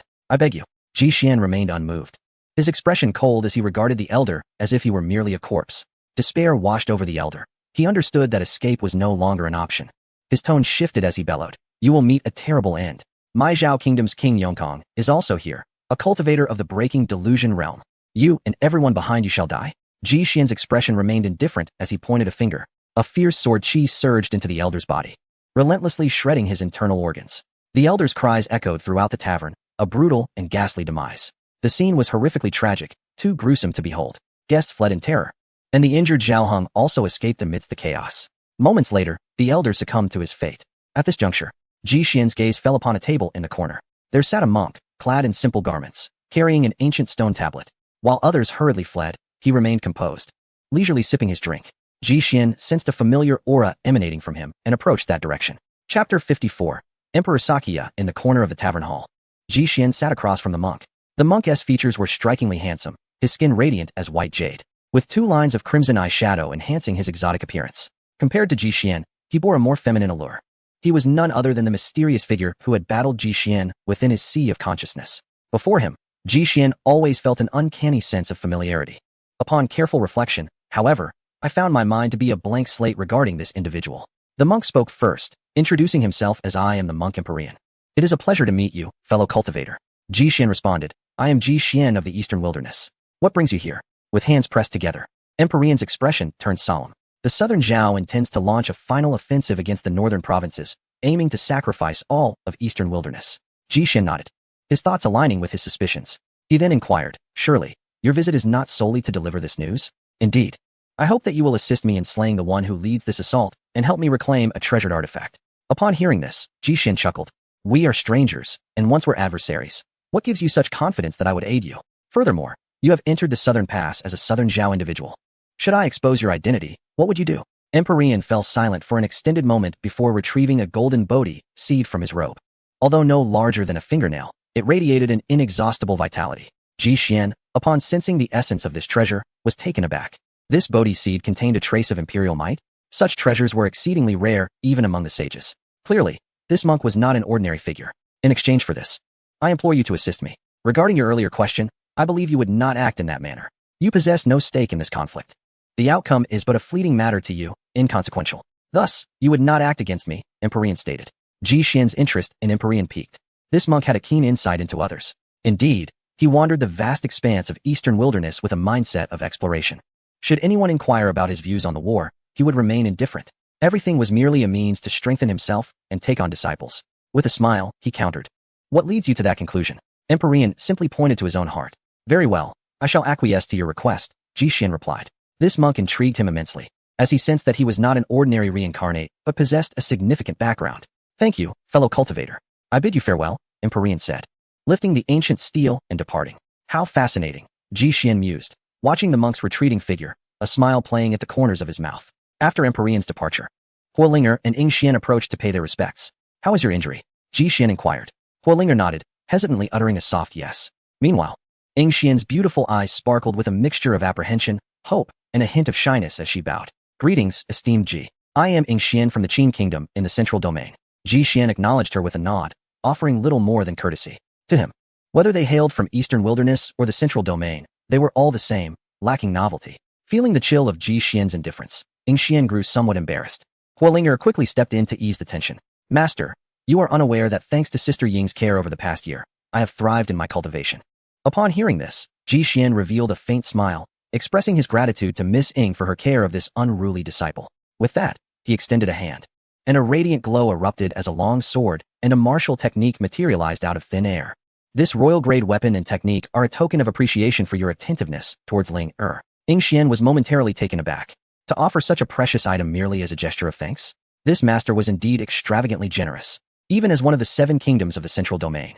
Such artifacts were exceedingly rare. Deploying royal-grade treasures typically required the unanimous consent of several ancestors.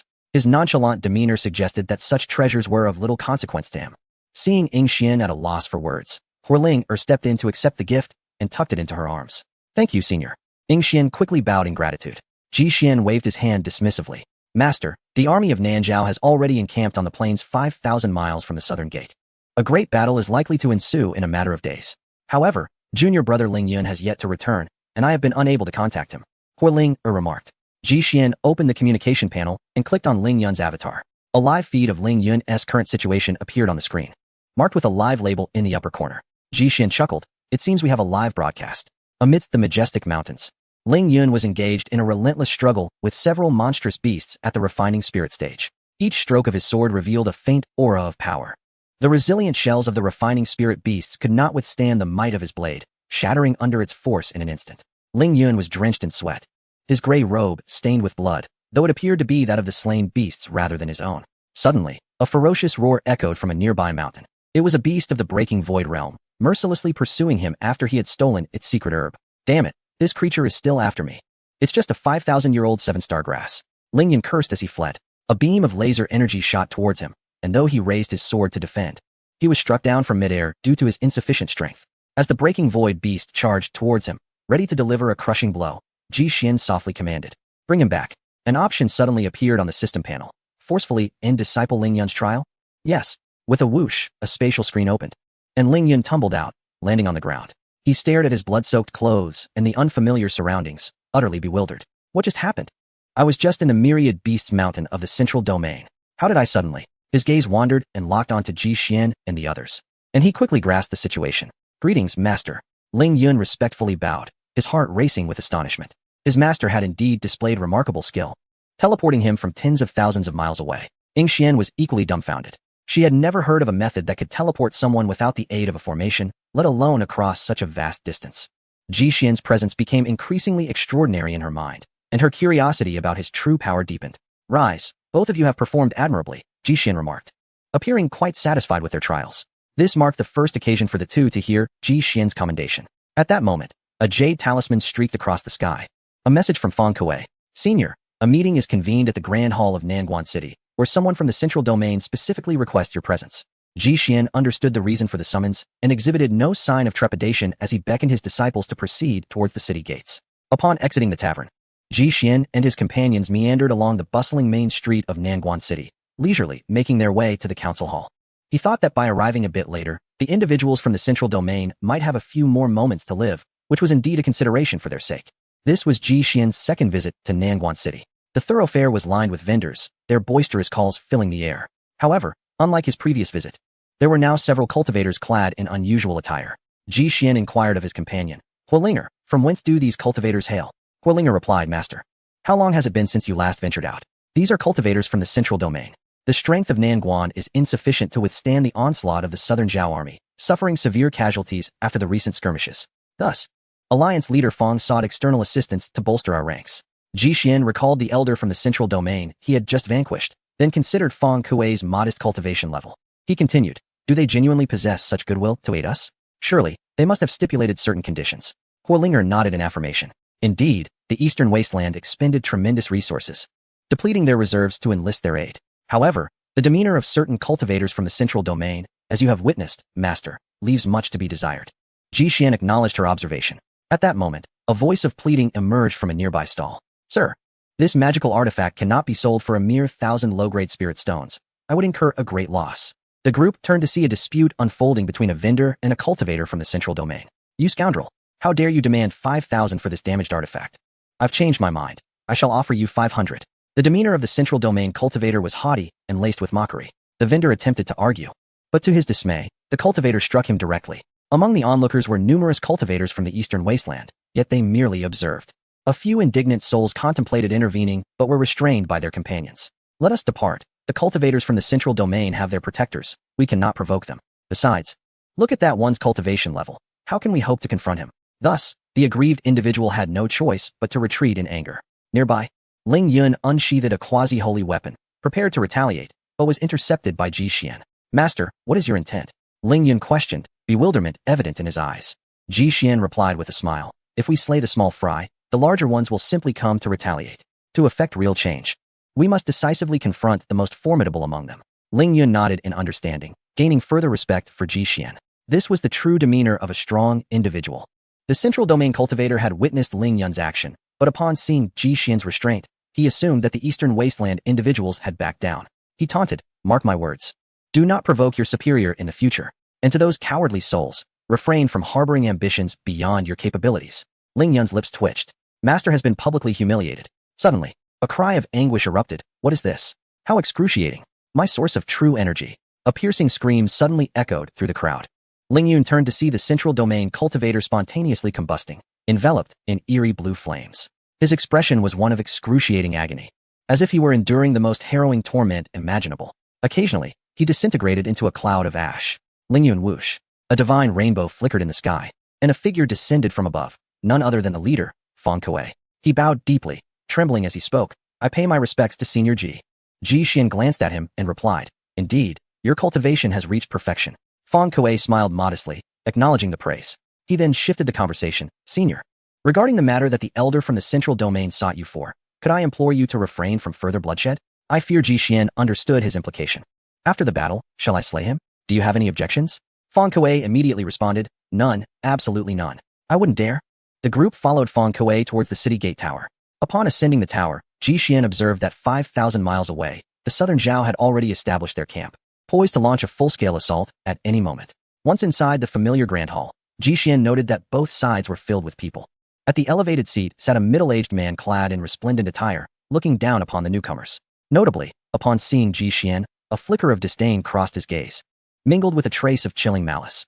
Feng Kuei shrank back and positioned himself behind the man, provoking mockery from the Central Domain cultivators.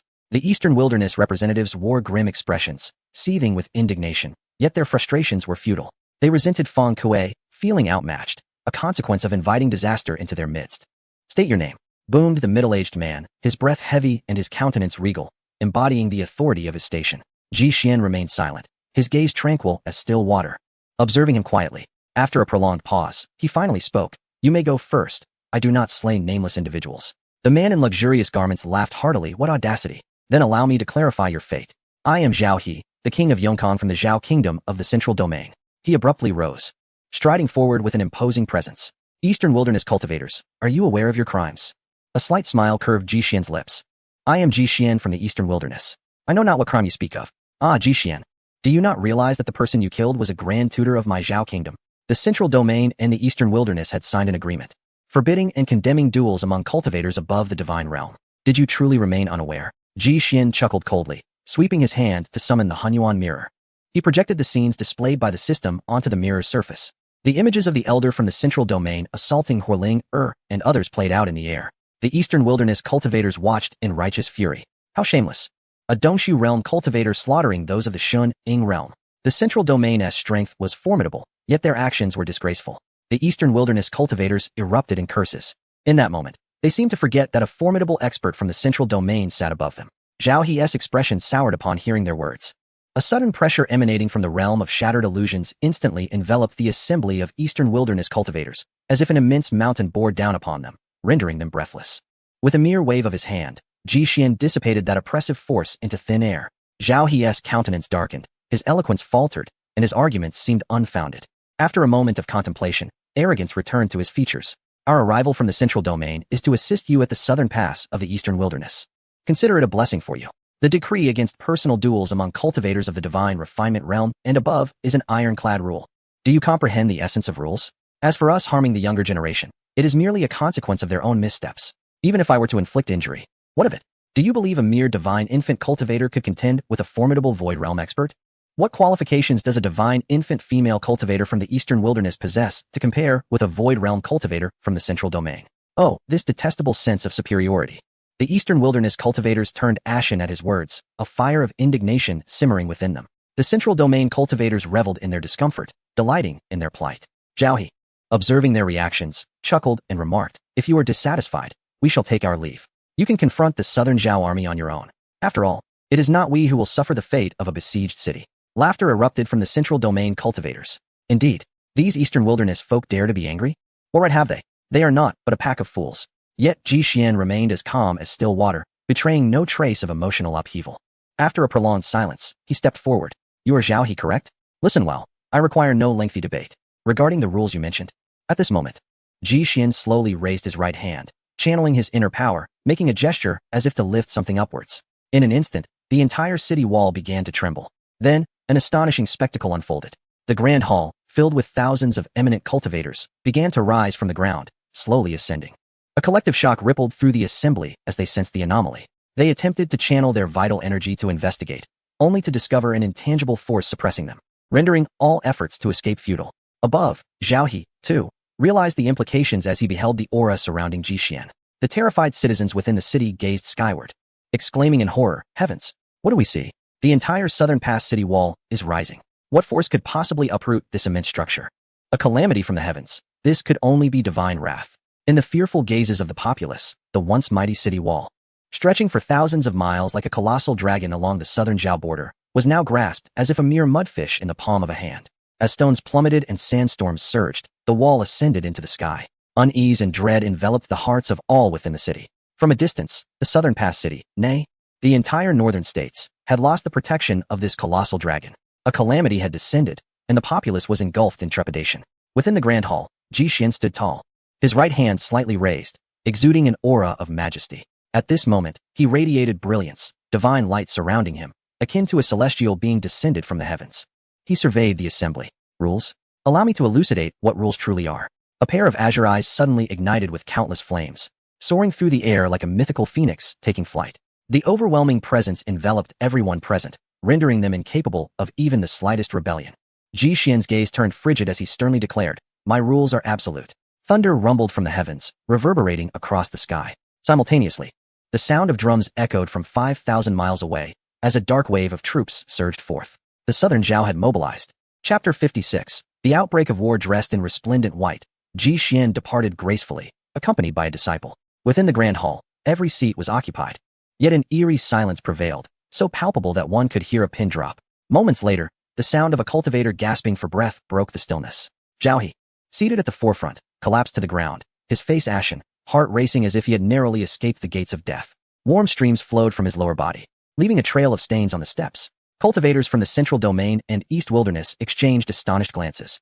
Did he just wet himself? Though they too felt the weight of the oppressive aura, it was evident that Zhao He bore the brunt of it.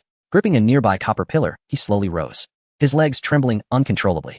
He was utterly astonished. In that fleeting moment, he felt as though he had faced a sage.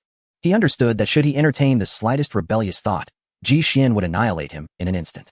What a terrifying individual. He must be at the harmonization realm, or perhaps even a semi-saint who has transcended tribulation. Upon witnessing this, Fang Kuei stepped forward and announced, "The southern Zhao has mobilized its troops and will reach the southern pass in about half an hour. All forces, prepare for battle. Let this matter be set aside for now." On the city walls, Ji Xian stood with hands clasped behind his back, gazing at the advancing southern Zhao army. Behind their ranks, a thick fog rolled ominously, and 8 imposing figures moved with great authority. Although these holy corpses did not possess the power of the sacred realm, they had all attained the late stages of the void-breaking realm. There was indeed a battle to be fought. Ji Xian smiled. A gust of black wind swirled, and Emperor Shirtian appeared at his side, his expression grave as he surveyed the advancing army. Soon, the troops surged like a tidal wave, their formations enveloped in dark clouds. Lightning flashing ominously, casting shadows over the once clear battlefield. The southern Zhao army was impeccably organized, clad entirely in black armor, their weapons gleaming coldly as they cleaved through the oncoming winds with a resonant clang. Behind the front lines, ancient war chariots bristling with colossal cannons followed closely. These were formidable weapons, each shot wielding the power of a master at the spirit refinement realm, and a charged strike could even threaten cultivators at the void transcendence realm. High above, airships laden with artillery glided slowly, each equipped with superior-grade firearms and arrays. Following in their wake were fierce beasts, exuding an extraordinary aura. The entire army spanned the vast expanse of the 1,000-mile Gobi Desert, stretching into the horizon. Ji Xian, witnessing such grandeur, felt a surge of emotion. As a traveler from another world, he had never encountered such a display in his previous life. Today, he beheld a truly magnificent spectacle. Emperor Shirtian remarked, "I never anticipated that the envoy would lead the charge personally." Ji Xian followed his gaze, and, indeed, at the rear of the army, there was a resplendently adorned airship in pursuit. The airship broke through the mist of dawn, emerging from the darkness, its lights illuminating both sides like the gleaming golden eyes of a dragon, captivating all who beheld it. On the southern wall, the expressions of the defenders were solemn, as if facing a formidable enemy. They had anticipated a ferocious onslaught from the Nanjiao, yet the ferocity exceeded their expectations. Fang Kuei sighed. "It appears that this battle will inevitably spill much blood." Zhao He nodded in agreement. Such a display was rare, even in the Central Domain. Thud, thud, thud. The sound of black-scaled horses thundering closer heralded the approach of the main force. The war chariots rolled forward, the resounding clatter of their wheels akin to iron whips striking against the city walls, reverberating within the hearts of the defending soldiers. Clang. The towering Tinjiang Gate of the northern-southern stronghold swung open. Following suit, war beasts, airships, and cannons were sequentially deployed. Soon after, the cultivators surged forth like a swarm of bees, hastening to their designated positions. In contrast to the Nanjiao forces, the strategy employed by the northern-southern stronghold was markedly more conservative. Aside from the outer skirmishers, the interior was predominantly fortified with defensive structures and formations. Ling Yun and Huolinger were assigned to the front line. This was a deliberate arrangement by Ji Xian, who had instructed Fang Kuei on the matter. Boom, boom, boom, kill, kill, kill. As the war drums reverberated, the cultivators of Nanjiao became fervently bloodthirsty, gazing at the northern army across the field like ravenous wolves eyeing a tender lamb. Scarlet mist permeated the ranks of the Nanjiao army. Observing its source, one could discern that the red mist coalesced into 8 chains, controlled by the holy corpses at the rear. Each soldier had been implanted with blood demons and blood jade, destined for self-detonation or to offer their flesh and blood as a sacrifice to the holy corpses behind them. Each individual served as both a power source and a living bomb, a truly terrifying prospect. Ji Xian murmured. In his estimation, if he did not intervene, the southern stronghold would be utterly overwhelmed, with no hope of victory. Just a single broken illusion-level holy corpse from the opposing side would be insurmountable. Save for himself and Di Shirtian. As the two armies prepared to clash, a thunderous boom resounded as cannonballs streaked across the sky like meteors, signaling the commencement of war. The cannonballs plummeted into the Nanzhao forces, instantly reducing hundreds of soldiers to ashes, while over 1,000 others were injured by the aftershocks. The airborne beasts of the Nanzhao unleashed their devastating breaths in a sweeping assault upon the front line of the northern-southern stronghold. In this round alone, there were over 1,000 casualties. The warfare in the realm of cultivation was perpetually brutal and straightforward. There were no elaborate strategies, no cunning machinations, only absolute power dictated the outcome. As orders rang out, Hualinger, Ling Yun, and other charging cultivators surged forth like arrows released from a bow. Racing towards the enemy camp, their faces etched with determination. They understood that Ji Xian was watching them from behind. The war raged fiercely, with weapons clashing and blood spilling. There was scarcely a moment without the fall of a soldier. Dust swirled, and smoke permeated the air. Every time cannon fire or magical turbulence flashes across the horizon, countless cultivators meet their demise. In an instant, the earth is strewn with the lifeless bodies of various beings. Not only the human race suffers, but many of the participating beasts have also perished. Nevertheless, the reinforcements continue to advance. The cold wheels of war chariots repeatedly crush the bones beneath, producing a chilling sound of fracture. Retreat is not an option. Those from the southern Zhao have succumbed to the blood demon's influence, charging forward like relentless killing machines, heedless of death. In contrast, the cultivators from Jin Prefecture vow to resist to the last breath, for they are acutely aware that their families still live beyond the city walls. On the battlements, Mo Yue and Mo Yuling diligently manipulate various formation plates, setting formations, commanding beasts, refining pills, drawing talismans, and numerous other tasks have all been entrusted to them by Ji Xian. Although playful, their innate talents and understanding are exceptional. With Ji Xian's frequent guidance, they have achieved minor successes in the art of formations. Behind them, a mountain of discarded materials accumulates, remnants of dismantled formation plates. With a sigh of relief, Mo Yue wipes the sweat from her forehead. The 128 heavenly grade offensive formations have finally been arranged. Chapter 57. What? The Alliance leader is warming up. A melodious sound of a sword echoed through the air. Ling Yun deftly navigated through the ruins, skillfully executing sword techniques, effortlessly dispatching the southern Zhao cultivators as if slicing through tofu. He strives for instant kills, for even a moment's hesitation could allow the southern Zhao forces to react, triggering the crimson mark on their necks to explode with foreign blood, inflicting substantial harm. For Ling Yun, this battle is not particularly challenging. With the death sword from the Death God's sword, any creature of the same rank can be swiftly annihilated. On the other hand, Hualinger finds herself in a bit of trouble. Possessing a fiery constitution, she lacks the ability to achieve instantaneous kills. Thus, the self-destructing troops on the ground pose a severe threat to her. Redirecting her focus, she targets the aerial beasts instead. These creatures are bound by broad chains, marching in formation, which provides favorable conditions for the spread of flames. On the battlefield between the Divine Infant and the Spirit-refining realms, the enemies are nearly under the control of the two. On the city tower, Fang Kuei observes the duo in the distance, feeling a wave of emotion. The younger generation is formidable. Perhaps if I faced them now, I might not endure 3 exchanges. Truly worthy of being the direct disciples of the elder. The more he contemplates, the colder his heart becomes. After nearly a millennium of cultivation, he finds himself outperformed by a few younger ones. Ji Xian's emergence has already dealt a blow to his confidence. Why must his disciples be so astonishing? Oh dear sister, you've drawn the formation symbols incorrectly. No wonder it wouldn't activate. A youthful voice reaches Fang Kuei's ears. He turns to see Mo Yue and Mo Yuling half-seated at the edge of the city wall, busily tinkering with something in their hands. Oh, could these be the 2 youngest disciples of Elder Ji? Fang Kuei's interest is piqued. He has yet to witness any remarkable talents from them. What are you 2 little ones up to? Fang Kuei approaches with a cheerful smile. Mo Yue looked up and saw Grandpa Fang. We are studying formations. Fang Kuei, upon hearing this, felt a surge of excitement.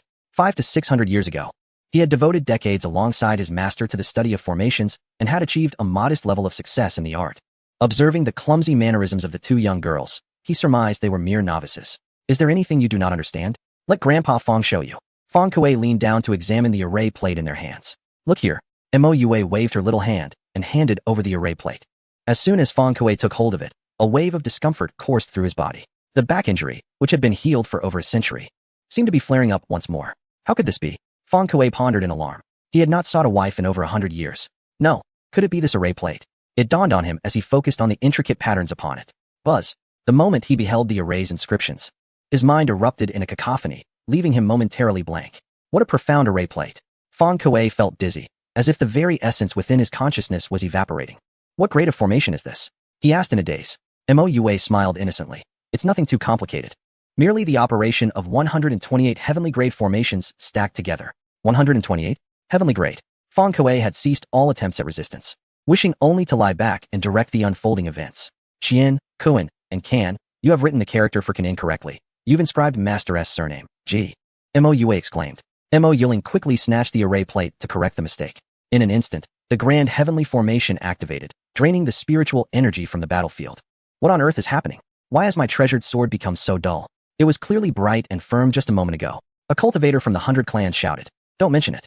My cannon has jammed. I can't fire a single shot. Never mind that. They are charging at us again. Let South engage in close combat. Close combat. In an instant, the battlefield lost its support of spiritual energy, transforming the previous spell-based confrontation into a raw and primal melee. Fire Ling was demonstrating her prowess in the skies when she discovered that the divine flames in her hand had shrunk to the size of a fingernail. No matter how she urged them, they would not grow larger. Could the spiritual energy be the issue? Fire Ling wondered, glancing below. Ling Yun met her gaze, his expression mirroring her confusion as they seemed to experience the same predicament. They both sensed the powerful aura of the grand formation emanating from the direction of Nangwan City. Could it be? They turned simultaneously. Looking back, they beheld over 100 circular array patterns appearing above the city walls. Layer upon layer, the radiant light intertwined, drawn by a mysterious force, evolving on its own. In the next moment, a robust silver beam shot forth, sweeping across the battlefield from bottom to top. Boom. Countless soldiers caught in the beam were instantly transformed into luminous energy particles, dissipating into the wind. The armies of exotic beasts and airships in the skies above Nanzhao were struck by this beam, their once orderly formations collapsing in an instant. Many airships plummeted, engulfed in thick black smoke, crashing down and claiming the lives of numerous soldiers. The Earth's layers have been cleaved open by a chasm that seems bottomless, while the clouds above have been sliced apart, allowing rays of sunlight to pierce through and illuminate the battlefield. The morning light shines brilliantly, yet the ground is strewn with corpses. Even the opulent airships in the rear have been affected. The commander, seated in the main cabin, stumbles and falls from his throne. Damn it, who did this? Show me the footage. With a crackle, a luminescent screen materializes. On it, Mo Yiling and Moua sit facing each other atop the city walls, joyously clapping their hands, their faces aglow with uncontainable delight. They believe they have achieved something incredible. A sacred vessel? How could they be at the 100 Clans? The commander is taken aback. It seems the pace of war must be hastened. According to his calculations, 2 more waves of assault and attrition were necessary before the final offensive. Now, it appears those steps can be bypassed. The sacred vessel must not be lost. The operation of the Holy Corpse continuously consumes the power of the world fragments. He cannot afford such a loss. Bring forth my commands. Mobilize high-level forces.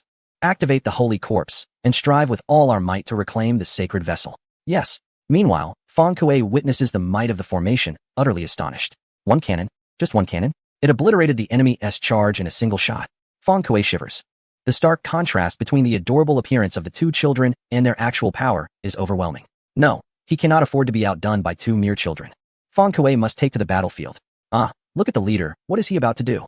A disciple stationed at the city wall exclaims upon seeing Fang Kuei. The leader, clad in armor, is preparing to enter the fray personally? This declaration draws the attention of many cultivators, who turn their gazes towards the base of the city. There stands Fang Kuei, alone in black armor, wielding a 9-ringed battle knife, exuding an air of gallantry and valor. His eyes are aflame with fervor as he gazes ahead. He has only recently attained the pinnacle of the spirit refinement stage. He cannot let this opportunity slip away. Charge! Fang Kuei bellows fiercely, charging into battle. He heads straight towards several early-stage Nanzhao soldiers. Let me practice on you novices, so you can understand the difference between early stage and perfection in spirit refinement. Wait, why can't I harness my spiritual energy, or true qi? As Fang Kuei approaches the group of cultivators, he is startled to discover that his dantian is shrouded in dead energy, utterly devoid of movement. What? The leader is just warming up. A disciple shouts as they see Fang Kuei brandishing his blade. Go, leader. Even in old age, can he still fight? The crowd cheers him on. Hearing the encouragement from his subordinates, Fang Kuei disregards his pride, swinging his battle knife with vigor. A tremendous clash ensues. Ah, this is bad. The leader has fallen. Chapter 58. The Decline. 8-armed Vajra Emperor, Ji Xian takes action. The great battle rages on. The spiritual energy on the battlefield has begun to recover. Cannon fire and formations initiate yet another round of bombardment. The situation on the battlefield for the 100 sects appears rather bleak. Despite the presence of Horlinger and Ling Yun, they are unable to fully seize the rhythm of the conflict. Meanwhile, the forces of Nanzhao continue to swell, with an initial wave of numerous divine infants and spirit refiners giving way to a subsequent surge of over a dozen Void Realm cultivators, all of which impose considerable pressure on the 100 sects. Clang! Ling Yun retreated violently, having withstood a full-force blow from a Void Realm practitioner. Pain surged through his internal organs, and he felt as though his very bones were about to shatter. Horlinger swiftly summoned her sword to his aid, transporting him to safety in the rear. This young man, had he not cultivated a trace of sword intent, his life might have been extinguished by that last strike. In the sky, Ji Xian observed the scene, pondering that Ling Yun's combat prowess must be at the pinnacle of the spirit refinement stage. A remarkable feat to transcend 1.5 major realms. Ling Yun gasped for breath, blood trickling from the corner of his mouth. And his darkened visage bore the marks of battle. Just moments ago, he had been on the brink of death. Yet at that critical juncture, a brilliant light emanated from his heart, accompanied by a familiar chant that jolted him back to consciousness, allowing him to muster all his strength to counter the lethal blow.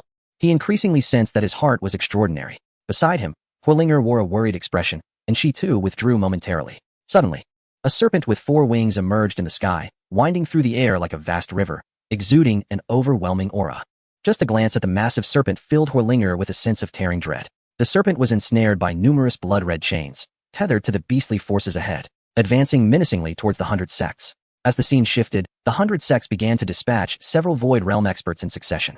Engaging in fierce battles with the Void Realm practitioners of Nanzhao, they fought valiantly, yet the overwhelming numbers of Nanzhao proved insurmountable, leading to the demise of several of the 100 sects' formidable cultivators, with only a couple managing to escape. Lying on a stretcher, Fan Kuei struggled to rise. Witnessing the smoky haze of the battlefield, "Let me down. I can still fight."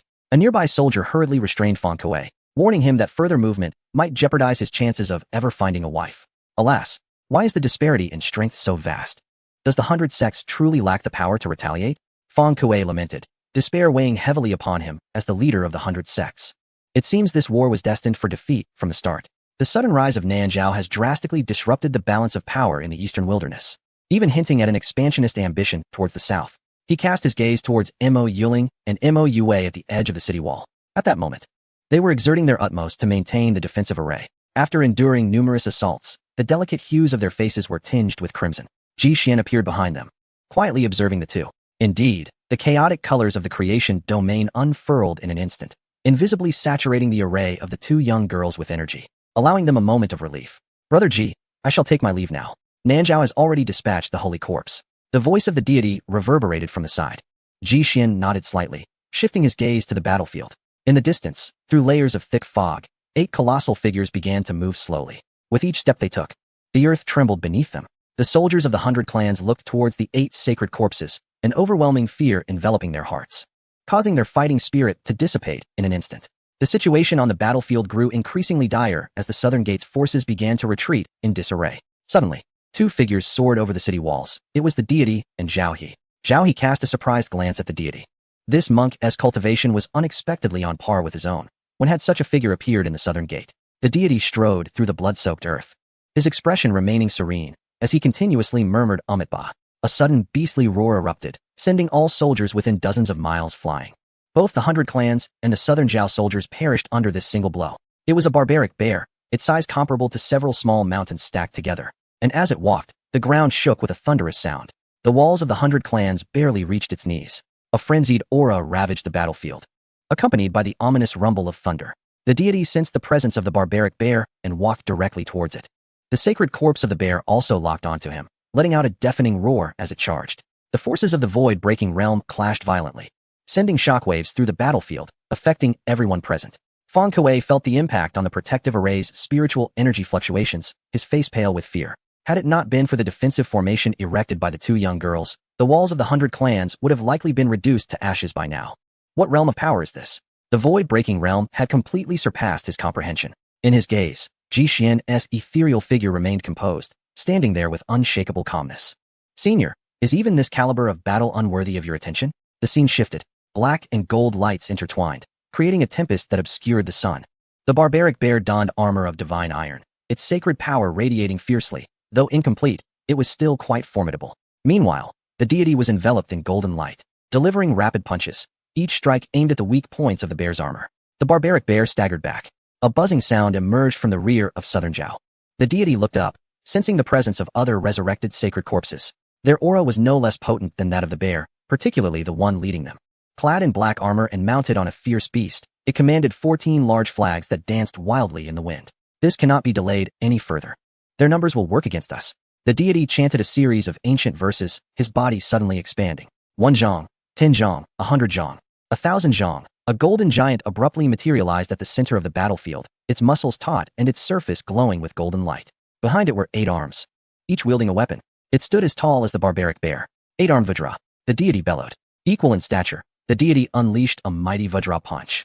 The bear's body was shattered by the force of the blow, its sacred corpse collapsing with a thunderous crash. On the ground, a mysterious light suddenly surged forth from the shattered holy remains, its hues fluctuating between vibrant brilliance and ethereal haze. Brother Ji, behold. This is the essence of power in this realm, conveyed Emperor Shitian to Ji Xian. Intrigued, Ji Xian gazed at the enigmatic force, his heart brimming with curiosity. However, the scope of his celestial domain was merely a few hundred feet wide, rendering him incapable of instantly perceiving events occurring miles away. Eager to investigate, Ji Xian prepared to make his move. Just as he rose, a fissure tore through the void 100 feet away, from which a figure emerged. Clad in a purple robe, with hair elegantly pinned atop his head, his complexion was pallid, yet his features strikingly defined. A potent aura of sanctity radiated from him, even more formidable than that of a savage bear. At his waist, he bore a sacred sword. The purple-robed figure coldly scrutinized Mo Yuling and Mo Yue. In the next instant, boom. The space around him distorted instantaneously, and a rush of wind heralded his assault. Ji Xian raised an eyebrow. The envoy of power was indeed impatient. He had yet to make his move. With a swift motion, Ji Xian retrieved a crimson, sacred sword from the void. Clang, clang. The clash of their blades resonated. As white garments billowed and purple radiance flickered, their fleeting shadows danced through the air, their speed leaving Feng Kuei on the city wall momentarily bewildered. Such incredible velocity. Surely, the prowess of this elder is beyond mere imagination. Feng Kuei recalled the day at the blood-gathering grounds and shook his head. Ji Xian had already exchanged dozens of strikes with the purple-robed figure, deliberately observing the combat style and weapon characteristics of this sacred being.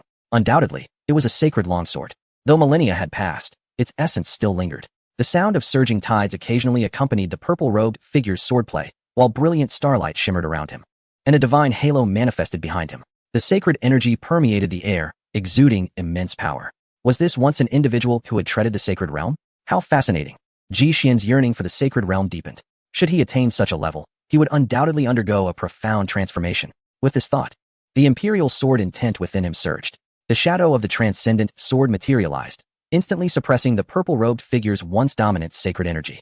It was as if a mountain had descended upon the hand that wielded the sword, rendering it immovable. Ji Xian advanced with a swift motion, the sword light and flames swirling in a furious dance.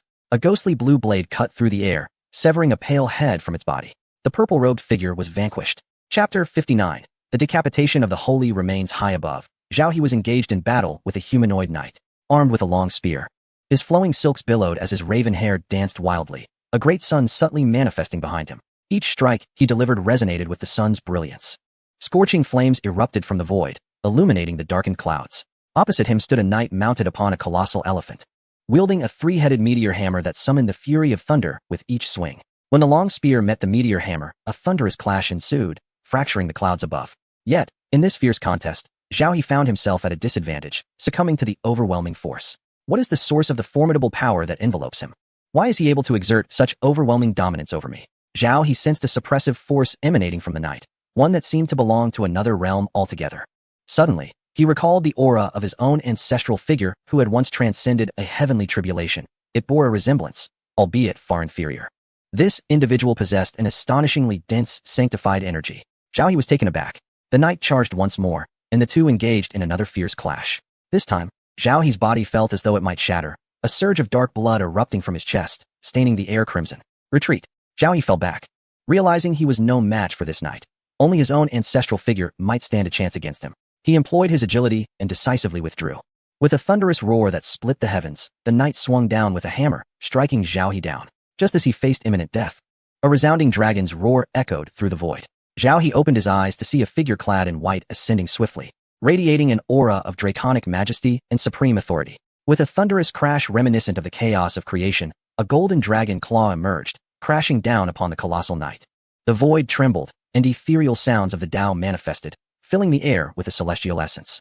As the mist cleared, it revealed that the giant elephant's head had been struck, leaving a gory cavity. A shrill wail followed, and to Ji Xian's surprise, what flowed from the wound was not blood, but a rich essence of vitality. After millennia, the very source of life had been depleted, indicating that even a saint's lifespan is but a fleeting 10,000 years. Ji Xian sighed. Sensing Ji Xian's overwhelming strength, the giant knight sought to retreat, unleashing a series of hammer strikes. Yet, Ji Xian would not grant him the luxury of escape. Another claw mark flickered, and the knight's sacred artifact shattered instantly. unable to withstand even a breath against such celestial power. Despite the impending demise, the knight's formidable hammer force continued its advance, unmitigated. With a mere gesture, Ji Xian unleashed divine light, aiming to dissipate that force. However, casting a sidelong glance at the falling Zhao He, a faint smile formed on his lips. The power of creation surged within his grasp, and the hammer force was swiftly captured, then redirected toward Zhao He. Just as Zhao He landed, preparing to channel his energy for healing, he was suddenly struck by an immense force. Looking up, he saw two hammer shadows descending like cannonballs, their might exceeding even that of the colossal knight. In a panic, he formed seals to defend himself, but the overwhelming power rendered him helpless. With a deafening crash, half of his body was shattered. Damn it. Zhao He lay in a pool of blood, on the brink of death. Through blurred vision, he glimpsed Ji Xian standing aloft, grinning widely. Damn it. Zhao He cursed inwardly. If you dare to venture into the central domain, I will surely kill you. A whisper of hatred escaped his lips. Though faint, it reached Ji Xian's ears. Very well, once this battle concludes, I shall pay a visit to your Zhao royal family. Inside the airship behind Nanzhao, chaos erupted. What the hell just happened? The envoy of quantity watched helplessly as the essence of 3 of the 8 sacred corpses vanished into the fragments of the world, leaving only 5 behind. The 8 cards had swiftly diminished to 5. Delving into the origins, he commanded, bring forth the images from before their annihilation. In an instant, the scenes of the 3 remaining sacred corpses' demise flashed before him. The white-clad figure captured his attention as he observed the moment when Ji Xian effortlessly dispatched the purple-robed sword attendant and the massive elephant knight, his expression growing grave. Could it be him? He recalled the unsummoned sacred dragon he had concealed within the fortress, shattered and refined by an unseen foe. By the heavens, it was indeed him. If this man lived, he would undoubtedly bring great calamity. All sacred corpses, heed my command. Exert every effort to eliminate that white-clad figure. Meanwhile, Emperor Shirtian engaged in combat with the sacred corpse, brandishing 14 grand banners. In his memory, this particular sacred corpse was the most pristine, possessing residual holy power amounting to 60 to 70% of its original strength. The two had been locked in battle for nearly an hour, yet neither had gained the upper hand. The myriad banners, unpredictable in their movements, transformed into a long spear or dispersed into a sacred formation, embodying unparalleled secret power, rendering them exceedingly difficult to counter. Suddenly, the banners ceased their assault on him and shifted their focus elsewhere. Emperor Shirtian found himself momentarily taken aback. He soon realized that not only this sacred corpse, but also the other sacred archers and talisman masters had redirected their attention, no longer applying pressure upon him. As he pondered this development, a monumental battle erupted on the opposite side of the celestial dome. A colossal tree, towering thousands of feet, erupted from the earth, shattering the ground within a 1,000-mile radius, reducing countless soldiers to mere dust in its wake. This tree spirit, once sanctified, had been preserved by the envoy of quantity, its trunk unharmed, and through the nurturing of quantity's power, it had regained its full strength at the pinnacle of the void-breaking realm. At this moment, the trunk, thick as a dragon, lashed out violently, relentlessly assaulting the golden divine dragon that danced through the air. Each strike of the tree resonated like iron whips against the celestial barrier, echoing through the sky. A piercing cry of a phoenix soared from the heavens as Ji Xian manifested wings, interwoven in hues of azure and crimson, with 9 fiery whirlpools appearing behind him. With a gust, flames surged, and hundreds of fiery tongues erupted from the whirlpools, drifting like slender willow branches in the breeze, charging towards the colossal tree. In an instant, the clawing branches ignited. To his astonishment, a grotesque face manifested upon the main trunk of the tree's spirit, contorted in agony. Despite its thrashing, it could not extinguish the flames consuming its limbs. Ji Xian hovered above, looking down coldly at the ablaze sacred tree. This tree no longer posed a threat. No living being could survive beneath the dual-colored imperial flames. Legend spoke of the 5-colored imperial flames capable of incinerating all, even defying true immortals. Though Ji Xian had only manifested 2 at this moment, it was more than sufficient to deal with this sacred corpse. Suddenly, a deafening rush of wind heralded the approach of a banner, akin to a celestial dragon, charging fiercely towards Ji Xian. This was none other than the knight previously mounted on the ferocious beast. With a swift motion, Ji Xian grasped the banner firmly. A hint of dragon-patterned black gold mingled within. Ji Xian was astonished. Dragon-patterned black gold is a sacred metal, extraordinarily rare. Even the most prominent families may possess only a scant amount. It is among the finest materials utilized in the art of weapon forging. From the array, the knight, realizing he could not best Ji Xian, barked an order, and 14 great flags swiftly returned to their positions, coalescing into a formidable formation. The array was divided into 14 directions, its transformations elusive and profoundly intricate, each shift emanating an overwhelming aura of sanctity. Occasionally, black lightning surged violently, akin to a dark tide, rushing towards the center of the formation where Ji Xian stood. Faced with such a formidable array, Ji Xian sensed genuine peril for the first time. He dared not be negligent, summoning the primordial heaven mirror to unleash the defensive domain of the imperial weapon, instantly countering the onslaught of lightning. 10,000 Sword Technique. For sacred swords materialized behind Ji Xian, and after evolving through the heavenly domain of creation, countless royal-grade swords emerged in succession. Within the azure screen behind him, the sword bodies stood upright, their blades directed outward, a symphony of swords resonating in unison, creating a breathtaking spectacle. This technique was derived from his comprehension of the Sword God King's embodiment. With a flicker, the 4 sacred swords were summoned. And as if pulling a thread, the entire array of over 10,000 swords was unleashed. In an instant, the sacred formation was dismantled, and the night was shredded into fragments by this torrent of steel. Among this batch of sacred corpses, the 2 strongest had already been dealt with. Emperor Shirtian gazed in rapt attention below. He was aware of Ji Xian's strength, but had not anticipated it to be this formidable. Zhao He, lying in the trench, was nearly left agape. With a mere gesture, Ji Xian annihilated 2 practitioners of the void-breaking realm, one of whom was even at the harmonization realm. Could he also be a semi-holy who had transcended the sacred tribulation? Zhao He found himself re-evaluating Ji Xian's prowess, as his performance was far more startling than that of his own ancestor. Forget it, I might as well flee directly. Shortly after, Ji Xian swiftly eradicated the remaining sacred corpses with astonishing speed. His entire being was enveloped in a sanguine glow, exuding an aura of murderous intent. Standing tall as if a demon king among men, instilling fear in all soldiers present. He then gradually shifted his gaze toward the opulent airship. I am eager to discover what this organization truly is. Chapter 60. Severing the Envoy. The Sacred Tribulation approaches. What? This individual is so formidable? Not even 7 sacred corpses can withstand him. Inside the cabin, the Envoy of Measure was drenched in sweat, his heart racing as he fixated on the screen before him. Ji Xian, with every movement, radiated divine light, slaying 7 sacred corpses in a manner that sent chills down one's spine. Could he possibly be a descendant of a major power from the upper realm? These sacred corpses were once elite figures of the sacred realm. The more the envoy pondered, the more unsettling it became. This desolate lower realm ought to be weak. How could such a figure suddenly appear? Without him, breaching the southern pass would have taken at least 2 or 3 years less. Damn it, he is coming. The envoy's expression turned to one of dread, and in his panic, he slipped from his seat. In the image, Ji Xian stood with his hands clasped behind his back, striding confidently toward the airship. His pace was deliberate, yet his movements were uncanny, each step covering a distance of 100 miles. Ji Xian traversed the expanse of millions of troops, directly approaching the enemy's stronghold. He hovered in midair, gazing down at the airship. Will you not come out to meet me? After a brief moment, the airship remained eerily still. With a wry smile, I thought of the countless corpses that lay beneath, yet the master dared not emerge from his shell. Very well. I shall exert some effort, my esteemed guest. As I spoke, 2 azure lights flickered to life amidst the black mist, their brilliance dancing like flames, exuding an imposing aura. In an instant, 2 beams of blue light shot forth from Ji Xian's eyes, slicing through the airship with precision, cleaving it in twain. The master peered out, clearly taken aback. By the heavens, that was close. I almost had my boots torn asunder. Ji Xian narrowed his eyes and inquired, "Are you the master?" This individual lacked the demeanor befitting a hidden antagonist. The master brushed off the dust from his attire and retorted, "I am not the master. I am your father." He raised his head, revealing a wooden mask emblazoned with the character for master. Ji Xian's lips twitched. Could this creature also be a time traveler? Surrender the shards of this world, and perhaps you may die with some semblance of comfort, Ji Xian said gently, polishing the holy sword in his grasp. He had already discerned the master's cultivation level, merely that of the broken void realm. It appeared that those sacred corpses were his greatest reliance. You certainly possess a lovely imagination. As long as the fragment of this world in the eastern wilderness remains in my possession, you shall never prevail against me. The master waved his sleeve, and a fragmentary jade talisman materialized before him. The surface of the jade shimmered with iridescent hues, sometimes shifting and at other times displaying myriad auspicious colors. A potent force of origin coursed through its surface. Just as during our initial encounter, the grand rules of the world were gestating within, imbued with the power of calamity. The master pressed his palms together, invoking a secret method, as strange red patterns emerged upon his body, radiating a crimson glow, ceaseless and vibrant. Then, a peculiar event unfolded. In the battlefield near the border, all soldiers of the Nanzhao, centered around the master, collapsed as if struck down.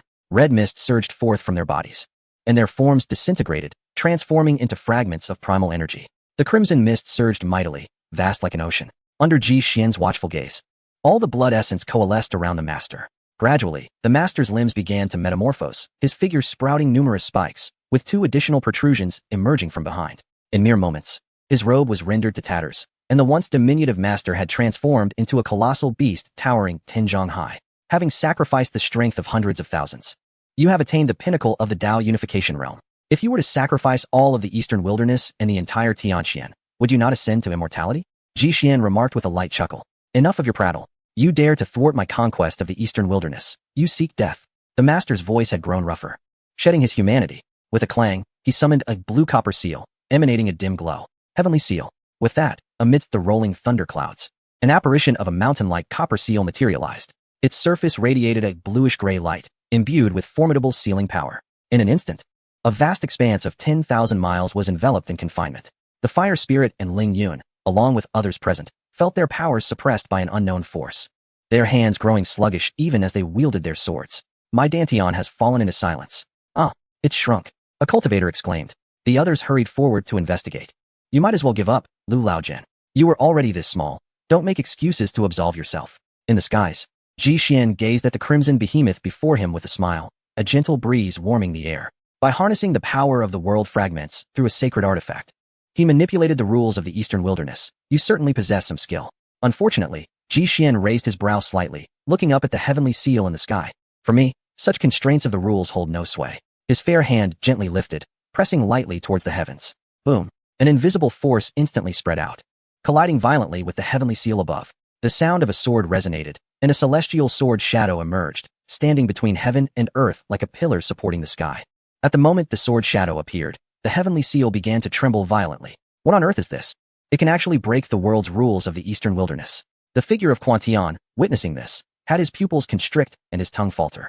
The world's rules exist above all living beings within this realm. Once the world fragments are summoned, they can suppress the magic of all beings within a certain range. Why is this sword shadow unleashed by Ji Xian capable of contending with the heavenly rules? One must reach the pinnacle of the sacred path too. Quan Tian gasped in shock. He then turned his gaze towards Ji Xian, scrutinizing him repeatedly, as if committing him to memory. Could it be that this person before him has cultivated the legendary might? Quan Tian exclaimed in disbelief. Impossible. Absolutely impossible. Hearing this, Ji Xian chuckled. What impossible? His eyes blazed like fire, imperial intent radiating, and a sea of flames suddenly manifested behind him, an endless momentum unfurling like a scroll. Xuantian's eyes were now bloodshot, his body trembling slightly. He had encountered the external manifestation of an emperor. Such might is only achieved when a sage attains emperorhood. He never expected to be clashing with an emperor's avatar. He felt it was not unjust, as this surpassed his realm of power. Yet the poor Quan Tian could not fathom that Ji Xian was merely a humble cultivator from the lower realms. Let us move forward. There is no need for further debate, Ji Xian said with a radiant smile. He understood Xuantian's thoughts and felt no need to elaborate to him. Who would believe such a thing as a system? The azure divine fire in his eyes surged once more, and Quan Tian was instantly reduced to ashes. Ding. Residual quantal power detected. Would you like to absorb it and convert it into cultivation? The system prompt suddenly rang out. Unexpectedly, this quantal power could be transformed into cultivation. If I absorb it, how much could I potentially gain? Ji Xian inquired. 8th layer of harmony. Forget it. Transmit it to my disciples. These gains are too minor for me. Understood. The quantal power within the world fragments shimmered and swiftly transformed into 2 streams of light, entering the bodies of his 4 disciples. Why is my cultivation starting to increase on its own? Ling Yun noticed the unusual movement within his Dantian, puzzled. Me too. Horlinger blinked her beautiful eyes. Wow, my little belly feels so warm.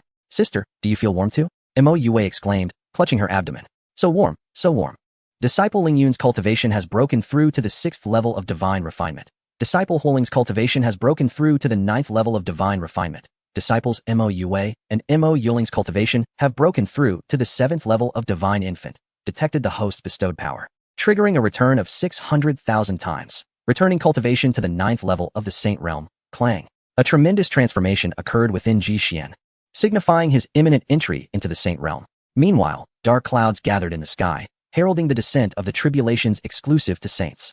Chapter 61. The unknown enemy beneath the rolling dark clouds. Ji Xian's aura surged from the mid-stage of harmonization to the pinnacle of harmonization, subsequently breaking through to the tribulation stage. The tribulation stage differs fundamentally from ordinary realms. It is not categorized by levels of cultivation, but by 3 tribulations. With each heavenly tribulation, the body undergoes a metamorphosis towards the path of a saint. During this period, one may be referred to as a quasi-saint or a half-saint. After enduring 3 tribulations, one can ascend to become a saint.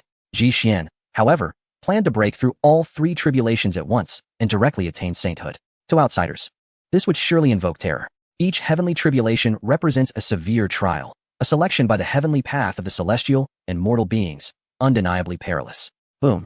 Golden lightning emerged from the heavy clouds, resembling tentacles of power, rending the vast heavens asunder. Ji Xian rode the divine rainbow skyward, confronting the golden tribulation head-on. Under Southgate City, is he about to face the tribulation? Fang Kuei exclaimed, observing the sudden upheaval in the distant skies. Huling's eyes sparkled, her mouth agape, filled with astonishment as she gazed towards the tumultuous heavens. She felt joy for Ji Xian, yet was engulfed with concern, for that golden lightning was dreadfully terrifying. Each tremor seemingly capable of shattering half the cosmos. Ling Yun's eyes blazed with sharp intensity, his expression grave as he regarded the spectacle above. A flicker of hope and yearning glimmering within his gaze. In an instant, the entire sky was illuminated by the dazzling brilliance of the golden sea of lightning. The thunderous sounds resonating like the breaths of ancient deities, heavy and profound. The hearts of the people within Southgate City were filled with trepidation. First, the walls soared skyward, and now, heavenly tribulations were descending. A chaotic era was on the brink of arrival. It's raining. I need to go home and gather the laundry. The clamor and uproar filled the entire city. On the other side, Ji Xian had already engaged in battle with the tribulation. The golden lightning converged into a sea, pouring down like a tempest. The tribulation faced by the great serpent was nothing compared to this. It was a stark difference between heaven and earth. Ji Xian gazed at the apocalyptic scene above, unable to suppress his astonishment. Kill!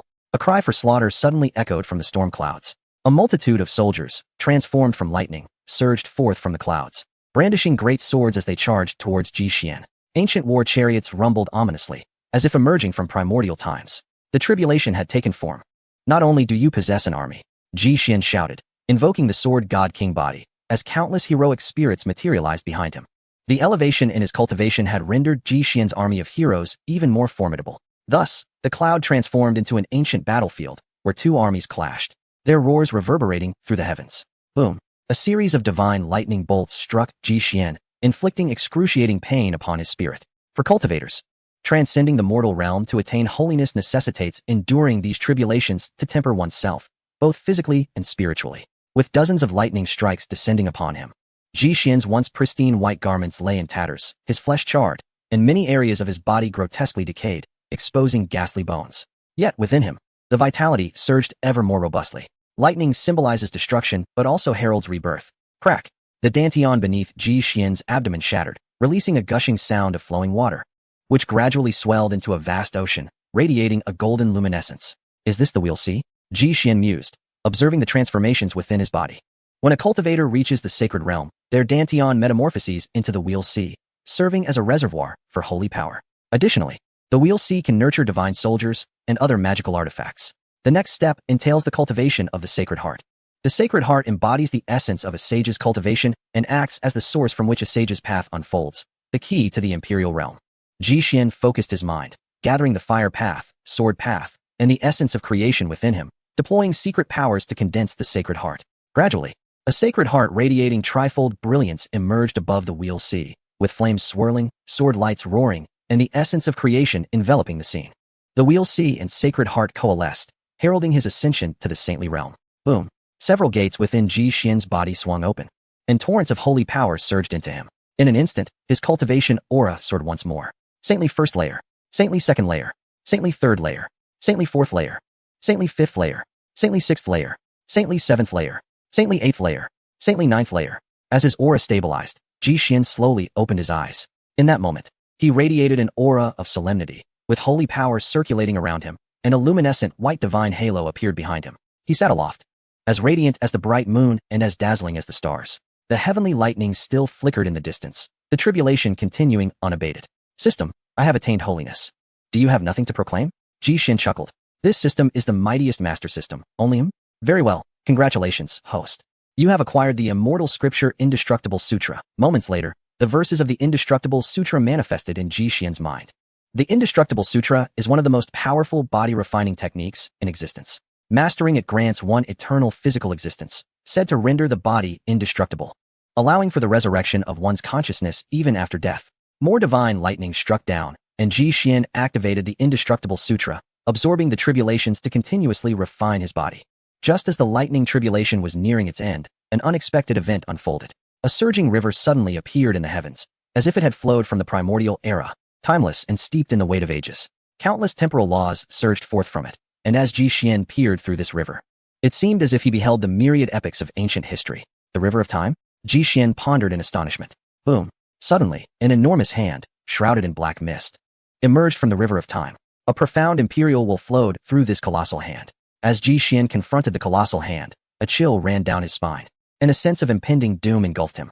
In an instant, he comprehended the gravity of the situation. Someone sought to traverse the river of time to end his life. Who could it be? He believed he had not offended any formidable entity. Suddenly, the heavens above the border were torn asunder, unleashing a maelstrom of chaotic winds from the void, ravaging the land. Ji Xian swiftly unleashed the domain of creation, now extending to an impressive length of 10,000 zhang. The domain of creation whirled rapidly, patching the rifts in the sky. Should this breach continue to expand, the entire Tianxian continent would be at risk of annihilation.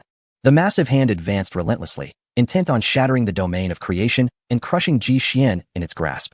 A resounding clang echoed, and the river of time trembled once more. A golden hand, suffused with the essence of Buddhism, materialized from the side, intercepting the ominous black hand. The collision severed a layer of the river of time. Ji Xian suddenly recalled something and swiftly turned to gaze towards the border.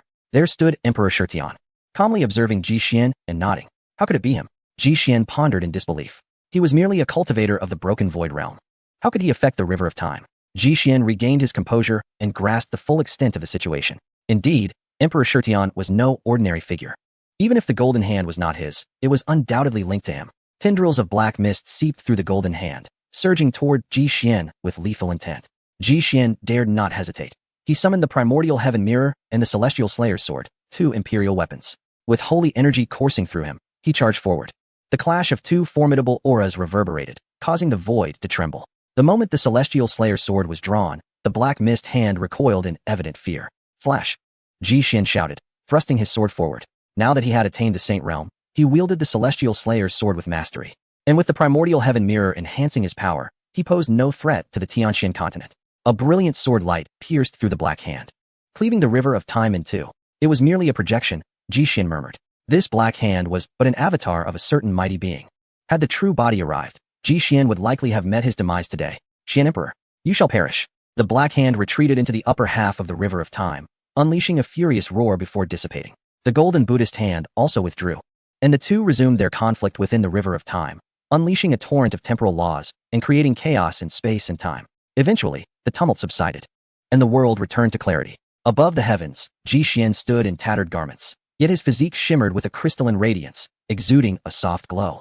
The divine halo behind him radiated an ethereal white light, imbuing him with an aura of sanctity. Who could that black hand be? It dared to traverse the river of time to eliminate me, Ji Xian contemplated. The unknown adversary is indeed the most fearsome. Ding. The system detects that the host has attained the Saint Realm. Shall you ascend to the higher realm? Ascend now? Ji Xian queried, puzzled. Affirmative. The host has reached the Saint Realm and meets the conditions for ascension. What about my disciples? They shall naturally follow the host to the higher realm once they reach the culmination of their tribulation. Can I return to see them at any time? At present, it is impossible for upper realm cultivators to traverse the boundaries at will. Should they force their descent, they would face severe restrictions. Moreover, if the host continues to linger in the lower realm, the sacred rules would suppress the heavenly principles of the Tianxian continent, potentially leading to the world's annihilation. Astonishingly, the system continued, stating, currently, the host possesses fragments of the world, which can be utilized through the world's rules to prolong survival for a limited duration. Although this time should not be excessively extended, what if I were to gather all the world fragments?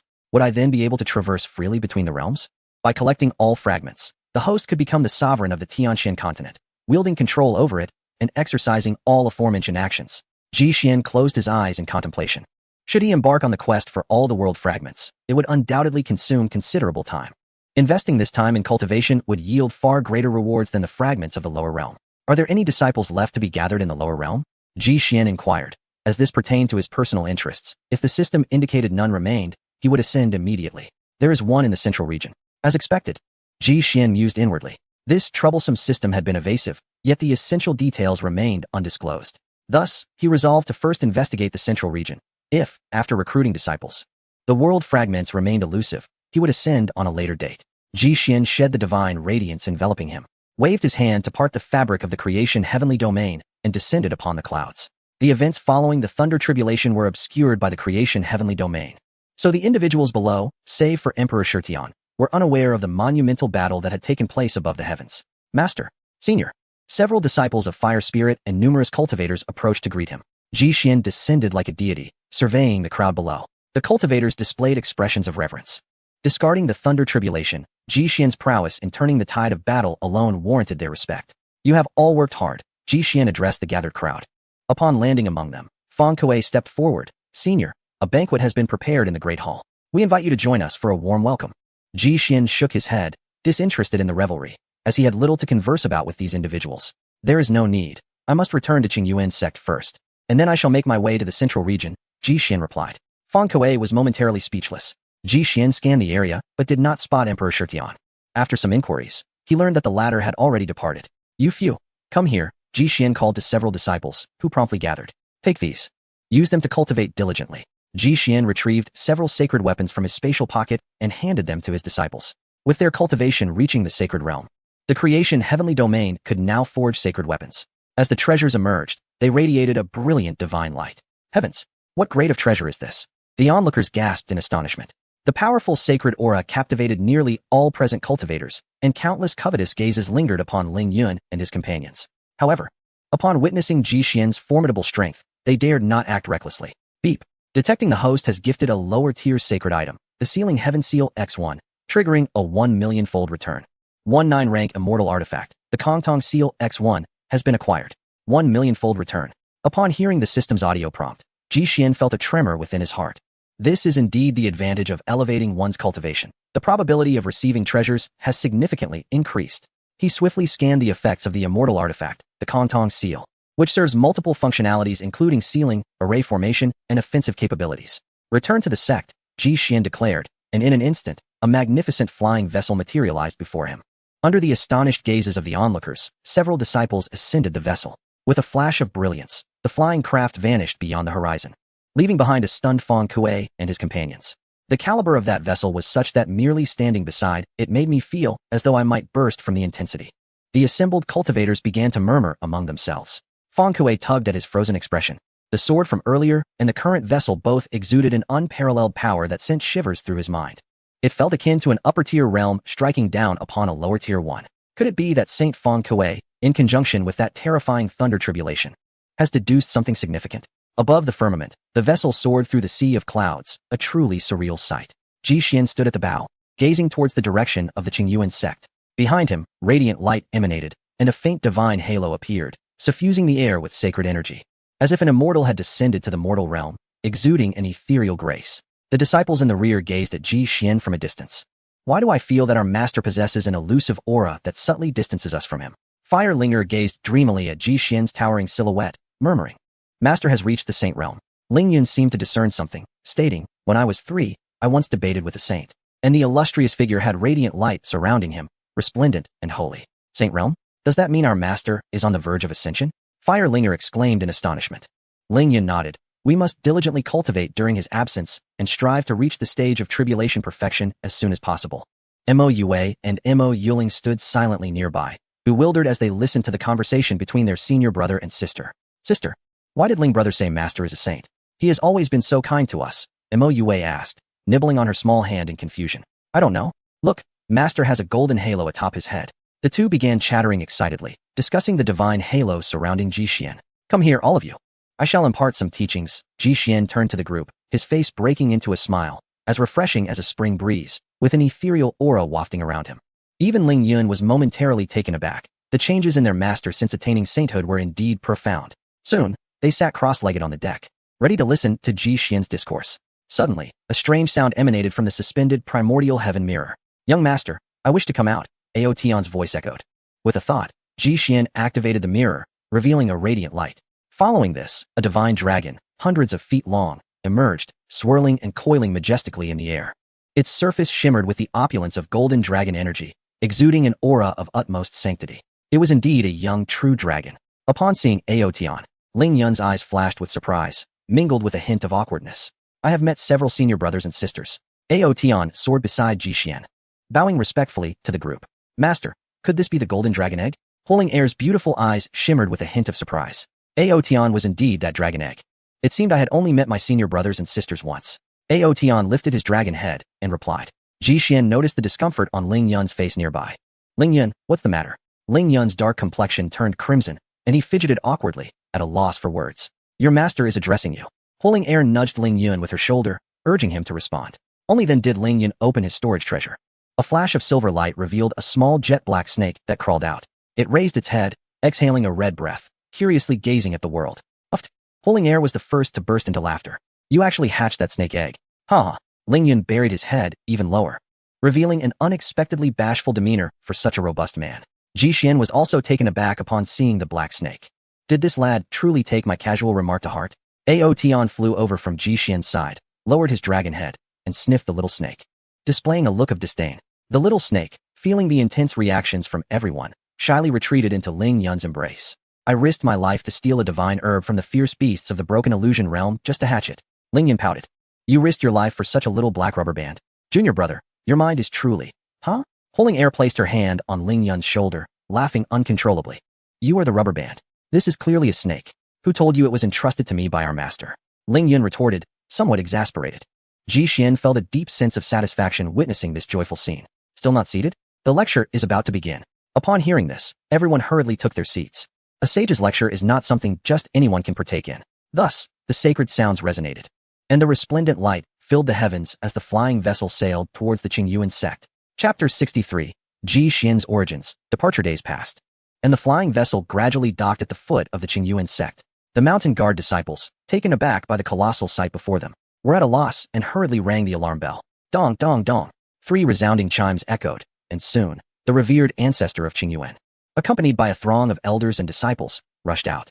They gazed at the enormous flying vessel, akin to a mountain, as if facing a formidable enemy.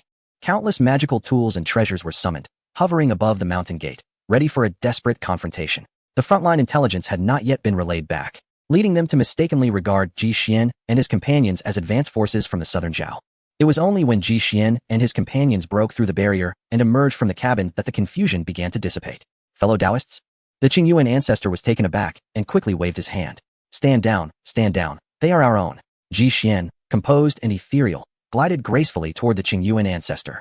This is your master, he announced to the assembly. We pay our respects to our master. Pulling Air, and the others bowed in unison. Ling Yun sensed the Qingyuan ancestor's cultivation level and couldn't help but feel puzzled. Why was this master so weak? However, as Ji Xian made no comments, he refrained from voicing his thoughts. Fellow Taoist, what is the situation at the southern pass? The Qingyuan ancestor inquired. All has been resolved. The southern Zhao's million-strong army has been utterly annihilated, Ji Xian replied calmly. Ji Xian's straightforward response resonated within the heart of the Qingyuan ancestor like a resounding chime. Does this mean my Qingyuan sect is no longer under threat? The ancestor exclaimed, his emotions surging, unable to restrain himself as he grasped Ji Xian's shoulder. A sharp pain pierced through his right arm upon contact, compelling him to retract his hand in haste. Filled with trepidation, the Qingyuan ancestor gazed at Ji Xian, only then realizing the profound transformation that had taken place. The former Ji Xian had been merely youthful and vibrant. Now, though his appearance remained unchanged, an ethereal aura enveloped him, with a hazy, chaotic phenomenon shimmering upon his skin, as if he were shrouded in a veil of mystery, standing apart from the world. The Qingyuan ancestor seemed to grasp the implications, instinctively retreating a couple of steps, his expression solemn and deeply respectful. My friend, you must be weary from your travels. Allow my disciples to prepare a feast in the Great Hall, he proposed. No need. Ji Xian waved his hand. I have come to bid farewell. Before the ancestor could react, Ji Xian summoned a multitude of items from the void. Among them were several high-tier cultivation techniques and various supplementary resources and artifacts for training. Please accept these on behalf of the Qingyuan sect. This departure is likely a final farewell, Ji Xian stated. The ancestor received the techniques and resources as though they were a scalding hot potato, realizing that their shear might likely reach the heavenly grade. What a formidable presence. He mused inwardly. Suddenly, several silver-armored knights materialized from the void. They are my subordinates, possessing the strength of perfected tribulation crossing. I entrust them to you as a protective asset for the sect, Ji Xian explained. The Qingyuan ancestor was taken aback, struggling to comprehend the heights Ji Xian had achieved. Could it be that these techniques? He scrutinized the techniques in his hands, overwhelmed with astonishment. Various absurd thoughts began to blossom in his mind. If there is nothing else, I must take my leave, Ji Xian said, bowing respectfully to the Qingyuan sect. Despite the numerous grievances within the sect, it remained the place of his upbringing. Wait, my friend, there is one more matter, the ancestor called out to Ji Xian's retreating figure. What is it? Ji Xian inquired. It pertains to your origins, the ancestor replied. My origins? A flicker of curiosity passed through Ji Xian's calm gaze. It is as follows, your master. The true one Tai Yi instructed me before his passing to inform you of this when the time came for your departure, the ancestor continued. Please, do tell. Ji Xian urged, adopting a serious demeanor. He was already aware of the circumstances surrounding his adoption by the Qingyuan sect, although he had little interest in these past events. This encounter piqued his curiosity. Behind the tomb of the true One Tai Yi in the back mountain, there exists a stone chamber. You should go and investigate. The ancestor advised, handing Ji Xian a key. With a shimmer, Ji Xian vanished from sight. Before the tomb in the back mountain, Ji Xian bowed deeply to the grave of the true One Tai Yi, then entered the stone chamber. After some exploration, he discovered a medallion and a stone inscription. The obsidian-colored medallion, seemingly cast from pure obsidian, bore the golden character for Ji. The stone inscription detailed the circumstances of Ji Xian's existence. I hail from the ancient Ji family of the Upper Realm. Ji Xian's heart raced, unable to find tranquility for a long time. The abyss of the fallen shadows. This was the place where the Grand Master Tai Yi had retrieved him, seemingly entrusted with a mission. Ji Xian continued to digest the information at hand. After much contemplation, he resolved to remain for a while longer. First, to assimilate the knowledge for future planning, and second, to solidify the realm he had just recently transcended. Thus, Ji Xian sat cross-legged within the stone chamber, and in a daze, 3 months drifted by. A muffled sound resonated within Ji Xian's body. His physical form radiated brilliance, enveloped in a layer of golden mist, with arcs of lightning dancing upon the surface of his muscles. His inner sea surged with vigor, sacred power permeating the atmosphere, while his sacred heart floated above it, shimmering with tricolor divine light, remarkably extraordinary. During these 3 months, he had cultivated his physical body and sacred heart to a new level through the Indestructible Sutra. His cultivation had reached the pinnacle of the Saint Realm, mere steps away from the Saint Lord Realm. Ji Xian clenched his fists, feeling the strength coursing within him. The Saint Realm is divided into 6 stages: Saint, Saint Lord, Saint King, Saint Venerable, Great Saint, and Calamity Saint, Quasi-Emperor, with the next step leading to the Emperor Realm. After a period of repose, he pushed open the stone door and soared into the sky. The Qingyuan sect's domain suddenly teemed with numerous cultivators. With a sweep of his divine sense, Ji Xian discerned the reasons behind it all. Due to his performance on the battlefield, the northern states unanimously decided to elevate the Qingyuan sect, renaming it the Qingyuan Dao sect to reflect its esteemed status. Various sects dispatched emissaries bearing countless rare treasures, filling carriages to the brim. Elder Qingyuan and sect master Lu Yi greeted the prominent figures from the north with warm smiles. Moreover, cultivators at the Void Realm donned Qingyuan sect robes, presiding over the Great Hall. It appeared that the northern states had learned their lesson and intended to consolidate their strength to forge a true alliance. Ji Xian mused. This was undoubtedly a testament to his influence. However, he had no desire to partake in it. Quietly, Ji Xian transmitted messages to several disciples. In an instant, radiant figures appeared beside him, including Huolinger. A grand spiritual vessel reappeared, and they gradually boarded it. Master, where shall we head next? Ling Yun inquired. To the central domain. To retrieve your junior brother, Ji Xian replied. Days passed, and the spiritual vessel reached the borders of the central domain. While passing through a certain town, Ji Xian and his companions gleaned some information about the central domain through Ling Yun's inquiries. The central domain was divided into 7 kingdoms: Qin, Chu, Yan, Han, Zhao, Wei, and Qi, with Chu and Zhao being the most formidable. Currently, they were situated near the borders of Zhao. Suddenly, a radiant streak traversed the sky as Huolinger landed gracefully on the deck. Master, the abyss of the fallen shadows lies 3,000 miles to the northwest, she informed. Ji Xian nodded, realizing that he needed to visit the abyss of the fallen shadows before heading to Zhao, in hopes of uncovering the truth of his origins. The spiritual vessel surged forward, plunging into the sea of clouds. At the edge of the abyss of the fallen shadows, a middle-aged man clad in opulent robes stood still upon the precipice, gazing into the boundless chasm below. He was the national master of Zhao, possessing a cultivation level at the Harmonious Path realm. Behind the Grand Master, a vast procession of cultivators from the Zhao kingdom was assembled. Merely a fortnight ago, an abundance of purple mist had suddenly emerged from the direction of the Abyssal Valley, accompanied by radiant streaks of flying clouds illuminating the heavens, with an aura of the sacred path soaring into the skies, attracting auspicious clouds. The powerful beings from various nations in the central domain believed that a rare sacred weapon was manifesting in the Abyssal Valley, prompting them to send envoys to investigate. Cultivators from the 7 kingdoms had encamped here for over 10 days. Suddenly, a chariot emanating a green divine glow approached from the horizon and gradually came to a halt beside him. An elderly man emerged from the chariot, his hair and beard entirely white, leaning on a jade staff. The Grand Master of Zhao turned to him with a smile. Prince Huaining, it has been a long time. Prince Huaining waved his hand, inquiring, have you come here in pursuit of the sacred weapon mentioned in the ancestral decree? The Grand Master nodded in affirmation. Prince Huaining surveyed the surroundings and shook his head. All nations have dispatched their most formidable cultivators. However, the ownership of the sacred weapon within the secret realm remains uncertain. Each must vie for it with their own capabilities. Yet, it is perplexing why this purple mist has persisted for so long. Its presence inhibits our ability to delve deeper. Furrowing his brow, the Grand Master of Zhao replied, might there be sacred realm cultivators below? After all, sacred weapons are exceedingly rare. Only the dragon pattern cauldron exists on Tianxian continent.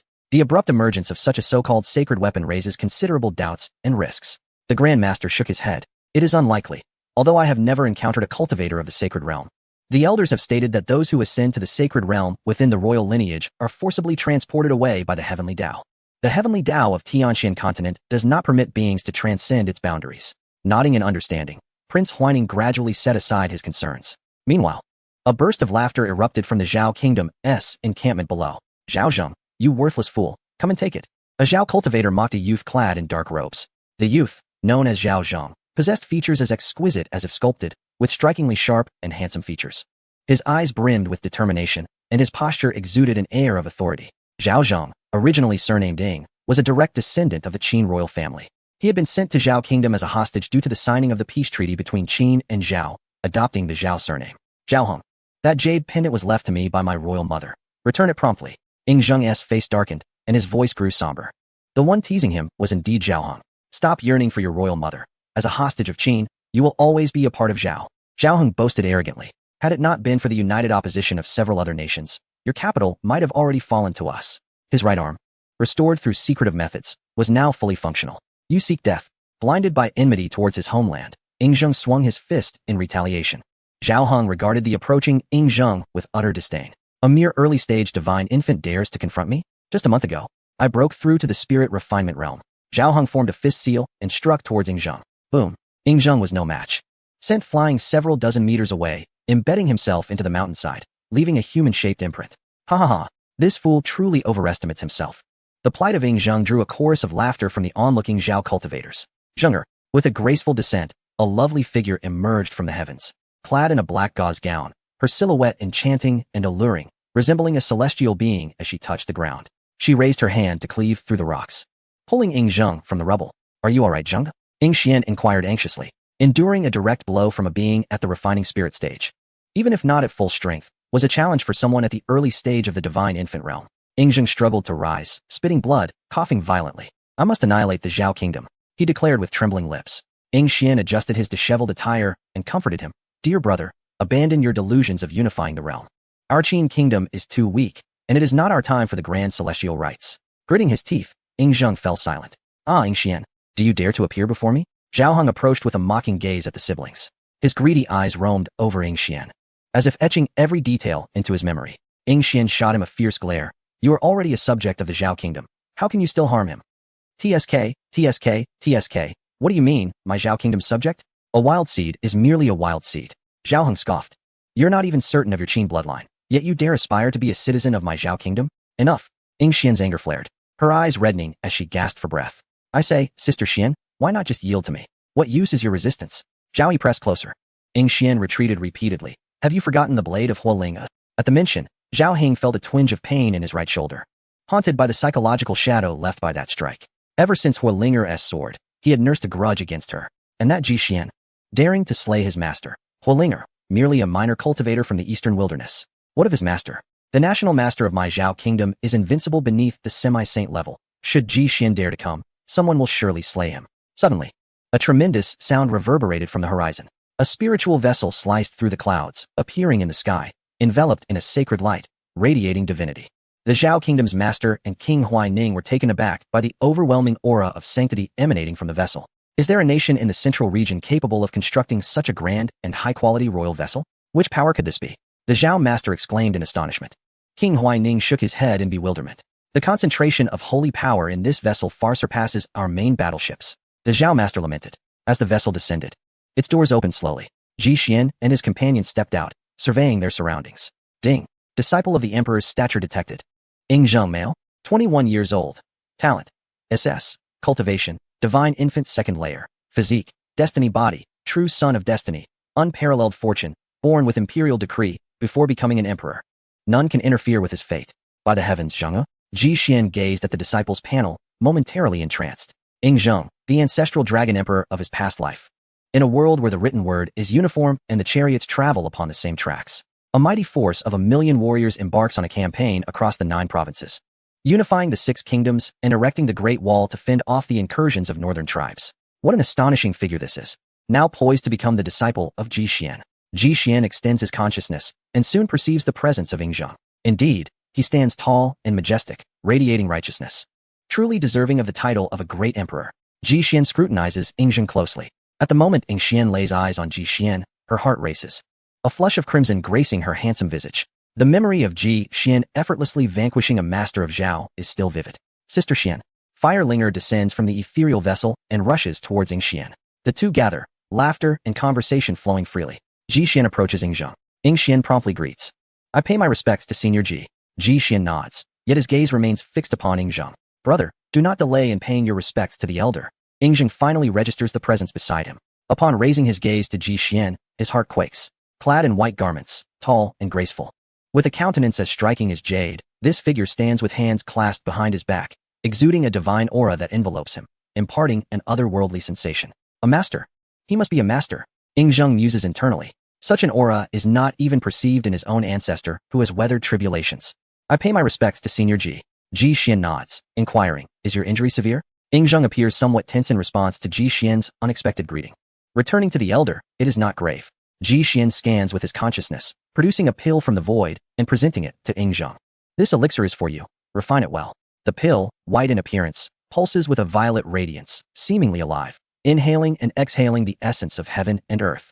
Ing Zheng takes the pill, examining it closely. Ing Xian's expression shifts. The quality of this pill appears superior to her own. Nearby, Zhao Heng observes the gathering with a shiver of trepidation, retreating repeatedly. Particularly, the pointed glare from Firelinger sends chills down his spine. How did they arrive in the central domain? He resolves to report urgently to the master of Zhao. On the cliff's edge, Master Zhao and Prince Huining discuss the arrival of Ji Xian and his companions. These individuals do not seem like natives of the central domain, remarks Prince Huining. Humph. Upon arrival, they do not first inquire of the local hosts and elders, but rather engage with the younger generation. Such a lack of decorum. Master Zhao snorts. The Abyss of Oblivion is located within the Zhao kingdom. All cultivators present have received permission from the royal family of Zhao. Brother Zhao, can you sense the aura of the young man in white leading them? I find him rather peculiar. Prince Huining furrows his brow as he withdraws his consciousness. Master Zhao extends his own, but before he can approach Ji Xian within 100 paces, an invisible force repels him. Just as he prepares to speak, Zhao Heng rushes in, his expression tense. Master, I have matters to report. Master Zhao turns to him, asking, what is it? Zhao Heng relays the incidents in the Eastern Wasteland. What? This individual has repeatedly subdued 2 cultivators from Zhao. Zhao Heng exclaims, seething with anger. What audacity do the Eastern Wasteland cultivators possess to act against those of Zhao? Indeed, a limb of my junior was nearly lost in the Eastern Wasteland. Zhao Heng bowed his head and remarked, humph. With a grand sweep of his sleeve, Master Zhao strode towards Ji Xian. Ji Xian and his companions stood at the precipice, gazing into the abyss below. The chasm was enveloped in silence, shrouded in thick purple smoke and dark mist, devoid of any signs of life. Just as he contemplated probing with his divine sense, a rough voice called from behind. You are Ji Xian of the Eastern Wasteland. Master Zhao demanded sternly, emphasizing the words Eastern Wasteland. Ji Xian glanced back, noting the stranger's unfamiliarity, and replied nonchalantly, what is it? Master Zhao continued. You suppressed 2 of my disciples in the Eastern Wasteland, resulting in one of their deaths. How do you intend to resolve this matter? Zhao country? Ji Xian surveyed his surroundings and spotted the fluttering flag of Zhao not far off, comprehending the situation. So, they have come seeking retribution. Ing Xian, witnessing this, hastily interjected. Senior Zhao, the fault lies with the Grand Tutor of Zhao and Prince Yongkong. It is unjust to blame Senior Ji. Master Zhao glared fiercely. What business is it of yours, Junior? Step aside. This outburst attracted the attention of the other cultivators present. Which faction is this? They just arrived and are already quarreling with Master Zhao. Indeed, they are quite blind. Few can rival Master Zhao beneath the semi-holy realm. Aren't they simply courting disaster? Ji Xian rolled his eyes and muttered a few words. To Master Zhao's lip movements, he retorted succinctly. If you wish to live, leave. How dare you? Master Zhao fumed. The Zhao country is the most formidable power in the central domain, and he is one of its top experts, having a junior from his family bullied. He could not let this affront go unpunished. With a clang, a silver spear shot forth from Master Zhao's sleeve, darting towards Ji Xian like a startled dragon. Oh, there's truly one unafraid of death? Ji Xian scoffed. He had already offered his counsel, and if the other party refused to heed it, he had no recourse. Ji Xian merely released a fragment of his primordial spirit, effortlessly countering the oncoming spear. Upon reaching the sacred realm, the primordial spirit could transcend mere essence cultivation, manifesting as a weapon, a lethal strike. Clang. The silver spear shattered instantly under an invisible force, startling Master Zhao. What has this person done? That was a royal-grade magical artifact. The surrounding cultivators gasped in awe. It seemed this white-clad figure was no ordinary foe, easily withstanding Master Zhao's assault. Indeed, the emergence of a sacred weapon warranted the presence of a Tribulation Realm powerhouse. Who knew from which faction this heir hailed? However, I am certain he would not dare to harm Master Zhao. The death of such high-ranking figures could ignite the flames of war, and no one would be foolish enough to provoke such a catastrophe. Amidst the cacophony of discussions, Master Zhao gradually regained his composure. This was not the place for conflict. The sacred weapon was paramount. Moreover, should he unleash his full might, the abyss of the fallen could very well shatter into pieces. With this in mind, Master Zhao sought to placate Ji Xian. He feigned a bow, stating, "It appears I have misjudged certain matters. Allow me to return and verify with the juniors, and I shall grant you fairness." Having said this, he turned to depart. "Hey, wait a moment. Did I say you could leave?" Ji Xian chuckled. "Fellow cultivator, the moment you, Master Zhao, turned your back, you felt an overwhelming pressure descending upon you. Do you think you can escape after offending me?" A massive crimson seal plummeted from the heavens, colossal as ancient mountains, creating a thunderous roar as it collided with the fabric of space. The towering red mountain emanated an immense aura, with surges of thunderous energy swirling at its peak, casting a shadow over a vast expanse of land. Master Zhao's expression turned pale with terror, and regret began to dawn upon him. "How dare you attempt to kill me?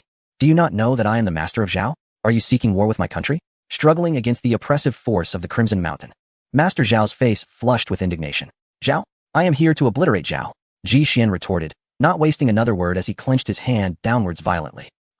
Under the immense pressure, Master Zhao was reduced to mere dust. Ji Xian retracted the mountain. This was but a projection of the celestial artifact, Kongtong Seal, manifested through the realm of creation. The cultivators present were left in shock, their hearts tumultuous with a storm of emotions, unable to find calm. How could someone disregard Zhao's might and eliminate its master without hesitation? Such an act was nothing short of tyrannical. With the death of Master Zhao, the central region would soon be drenched in blood and chaos. It seemed the grand ceremony to deify the sovereign would likely be thwarted, plunging the central region into turmoil once more. Many were filled with dread. The king of Huaining reluctantly withdrew his troops, having initially intended to assist Master Zhao. Chapter 66. Beneath the abyss. After dealing with Master Zhao, Ji Xian turned once more toward the valley's edge. The surrounding cultivators retreated like a receding tide, keeping their distance from Ji Xian, none wishing to provoke this harbinger of death. Standing atop the cliff, Ji Xian's consciousness expanded like an ocean, surging downwards like a roaring wave. Having attained sanctity, his primordial spirit was incredibly potent, rendering the purple mist and black fog incapable of interfering with his perception. What chaotic spatial fluctuations! This abyssal valley is far more complex than it appears. Ji Xian's expression turned grave. He sensed the presence of another realm within the shadowy depths of the valley, a world unto itself. Though the method of spatial creation was not novel to him, its appearance in this remote area was intriguing enough to warrant contemplation. Oh, there is indeed another saintly cultivator lying in wait, their life force exceedingly faint. How curious. They have sensed my presence. Ji Xian's consciousness was hindered by an invisible force, halting before a stone chamber. It appears this individual is quite exceptional even among saints. With this thought, he turned to his disciples and instructed, "It is time to descend. Fellow cultivator, you must not." The king of Huaining hurriedly approached, leaning on his jade staff to prevent Ji Xian from proceeding. "Why must I not?" Ji Xian tilted his head, perplexed. This mist is an extreme substance. Those who come into contact with it will suffer severe decay and shatter their dantians. Just days ago, a cultivator who ventured forth met a tragic end. The king of Huaining's teeth chattered, seemingly haunted by memories of a great horror. "Extreme substance? I specialize in combating such forces," Ji Xian declared, cradling his chin and gently exhaling towards the dense fog. A green blossom materialized in the air, soaring towards the black mist. With a sudden crackle, azure blossoms erupted upon contact with the black mist, exploding into a tumultuous sea of azure flames that engulfed the entire valley. In an instant, the black fog dissipated. "I understand now, Senior Dao," declared King Huaining. Ji Xian unfurled the domain of creation, elevating several disciples as they leaped, vanishing from the edge of the valley. The remaining cultivators were left in awe. The black mist, which even the combined might of Dao realm cultivators could not dispel, was effortlessly scattered by the breath of the man in white. Could he be an ancient ancestor undergoing tribulation from some imperial dynasty? "Your Majesty Huaining, shall we descend?" A cultivator inquired.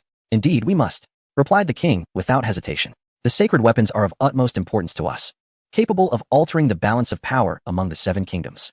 Without doubt, he led his fellow cultivators downward. Observing the lack of any anomalies, cultivators from other nations followed suit, for beneath the abyss might lie the existence of sacred treasures. Thus, the cultivators from various realms plunged into the depths of the abyss like dumplings into boiling water. At the bottom of the abyss, as Ji Xian and his companions landed, a chilling wind greeted them. The wind howled violently, slicing through the air like a sharpened blade, causing a resounding clang against the hard rock walls. The path ahead was shrouded in darkness, reeking of decay, with a few scattered, unburied corpses lining the roadside. Suddenly, a beetle, its body armored in tough scales, was thrust against the wall by the sinister wind, splattering blood across the stones. Ah!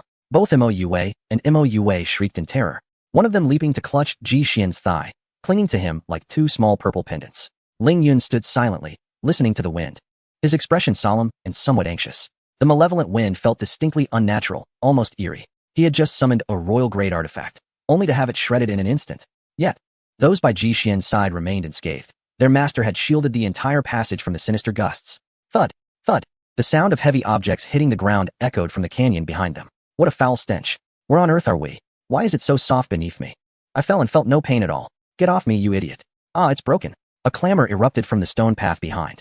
Firelinger turned to look back. Master, they are following us. Ji Xian replied with a faint smile. No worries. It won't be so easy for them to trail behind and reap the benefits.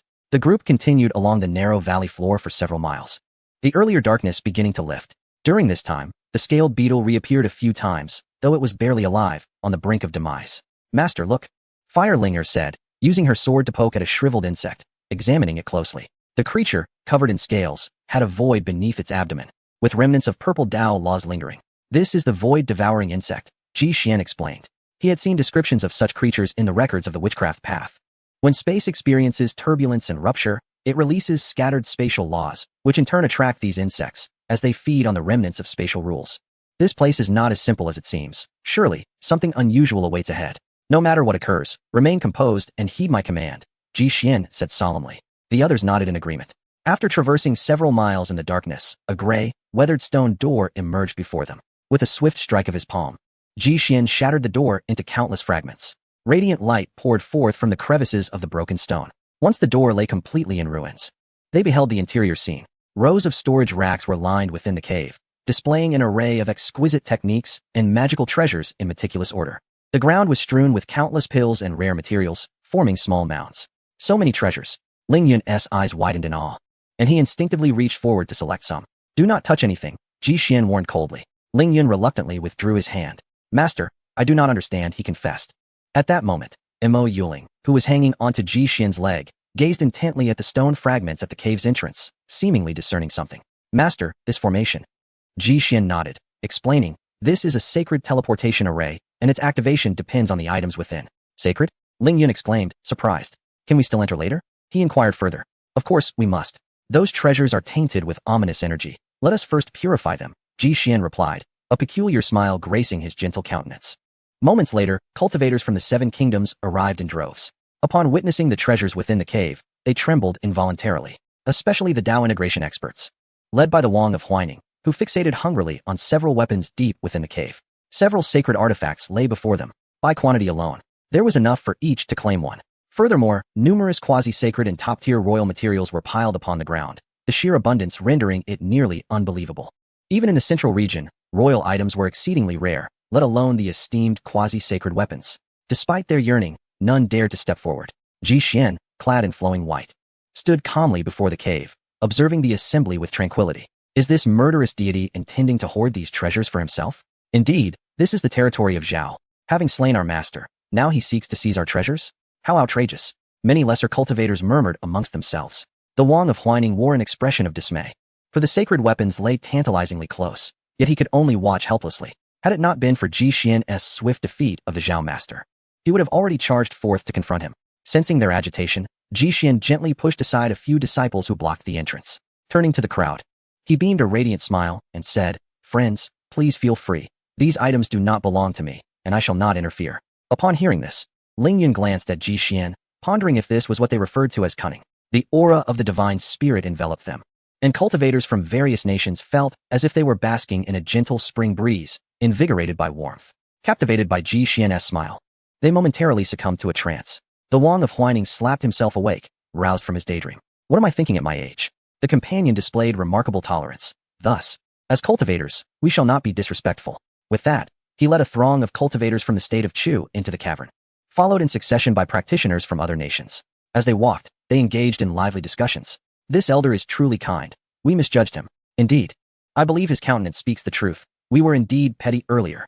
As Ying Xian and Ying Zheng passed by, Huolinger contemplated intervening, but was halted by Ji Xian. Confused, she heard Ji Xian whisper, "Fear not, I shall protect them." Reassured, she relaxed her stance. Inside the cavern, the clamor was deafening as cultivators from various nations scrambled for treasures, not even sparing the tables and chairs. Frequently, precious items were snatched away, leaving their original places vacant. At that moment, the formations outside the cave began to glow. "It is time. Let us proceed," Ji Xian declared as he strode in. Chapter 67. A millionfold return of the Void Chaos Worm. The grand formation activated, causing the entire cavern to tremble. Suddenly, 8 resplendent stars appeared atop the cave, revolving in a formation. A dense aura of sanctity surged from the depths, billowing forth like radiant clouds.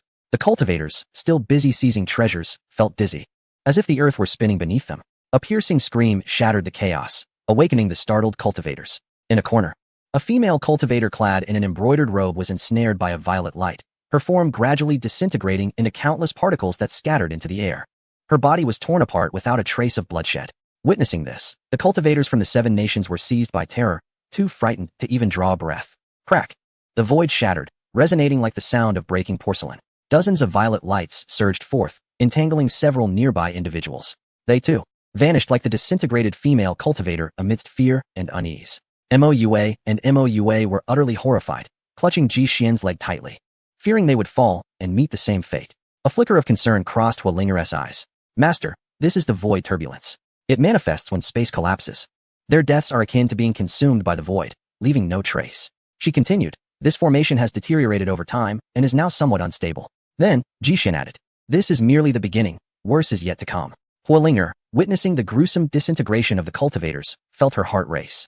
Although she had encountered numerous battles, such a bizarre scene was unprecedented. "When the anomalies arise, stay close to me and do not wander off," Ji Xian instructed. Moua nodded vigorously in agreement. Ji Xian glanced at the 2 pendants hanging on either side, furrowing his brow. "Aren't you two going to hurry down? Your clothes are coming apart at the seams."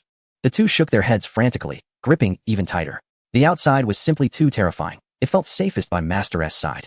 Moua waved her small fists, insisting, "It's much safer here." With a sigh, Ji Xian felt utterly helpless with these 2. Soon, the turbulence dissipated, and the tension in the hearts of the onlookers eased. Clang! Suddenly, a bald figure emerged from the crowd, placing the vessel upon his back onto the ground. Remaining in this peculiar location was no longer an option. They needed to depart swiftly. The other cultivators nodded in agreement. The atmosphere was too eerie, and lingering here was ill-advised. He hastily poured all the treasures he had seized into the vessel and, hoisting it, dashed towards the cave's entrance. However, after the previous tremors, the entrance had collapsed, a pile of debris obstructing their escape into the outside world. The burly man kicked forcefully, clearing the rubble. Yet, as he prepared to embrace the light of the outside, the scene that unfolded before him left him momentarily stunned. Where once lay a dim canyon upon entering the cave, now stretched an abyss of impenetrable darkness. The void was profoundly deep, devoid of any glimmer, and exuded an aura that struck terror into the heart. "Damn it, where are we? What has become of the path we took?" The man bellowed in frustration. Ignoring the trepidation, he plunged into the darkness. Unsurprisingly, at the moment he immersed himself in that void, his corporeal form began to disintegrate, scattering into countless particles. The vessel, once a regal artifact, was crushed into mere scrap. The hearts of the onlookers, which had just begun to settle, were once again gripped by anxiety. Before the atmosphere could even calm, the cave began to tremble anew. "It's beginning," whispered Ji Xian. In the next instant, the cave's stone walls became semi-transparent. The onlookers were astonished to witness the entire cave rapidly traversing along a purple-black passage. It felt akin to a journey through time and space. "So this is spatial transmission," Ji Xian murmured. The scenery outside the cave altered at a dizzying pace. "It's coming," Ji Xian noted, a subtle smile gracing his lips as he observed a black dot growing clearer in the distance. Suddenly, a swarm of scaled flying insects surged forth from afar. They navigated through the spatial tunnel without any hindrance. On the contrary, their collective motion generated powerful spatial eddies, even more intense than when the array had initially activated. The cultivators within the cave could no longer remain passive.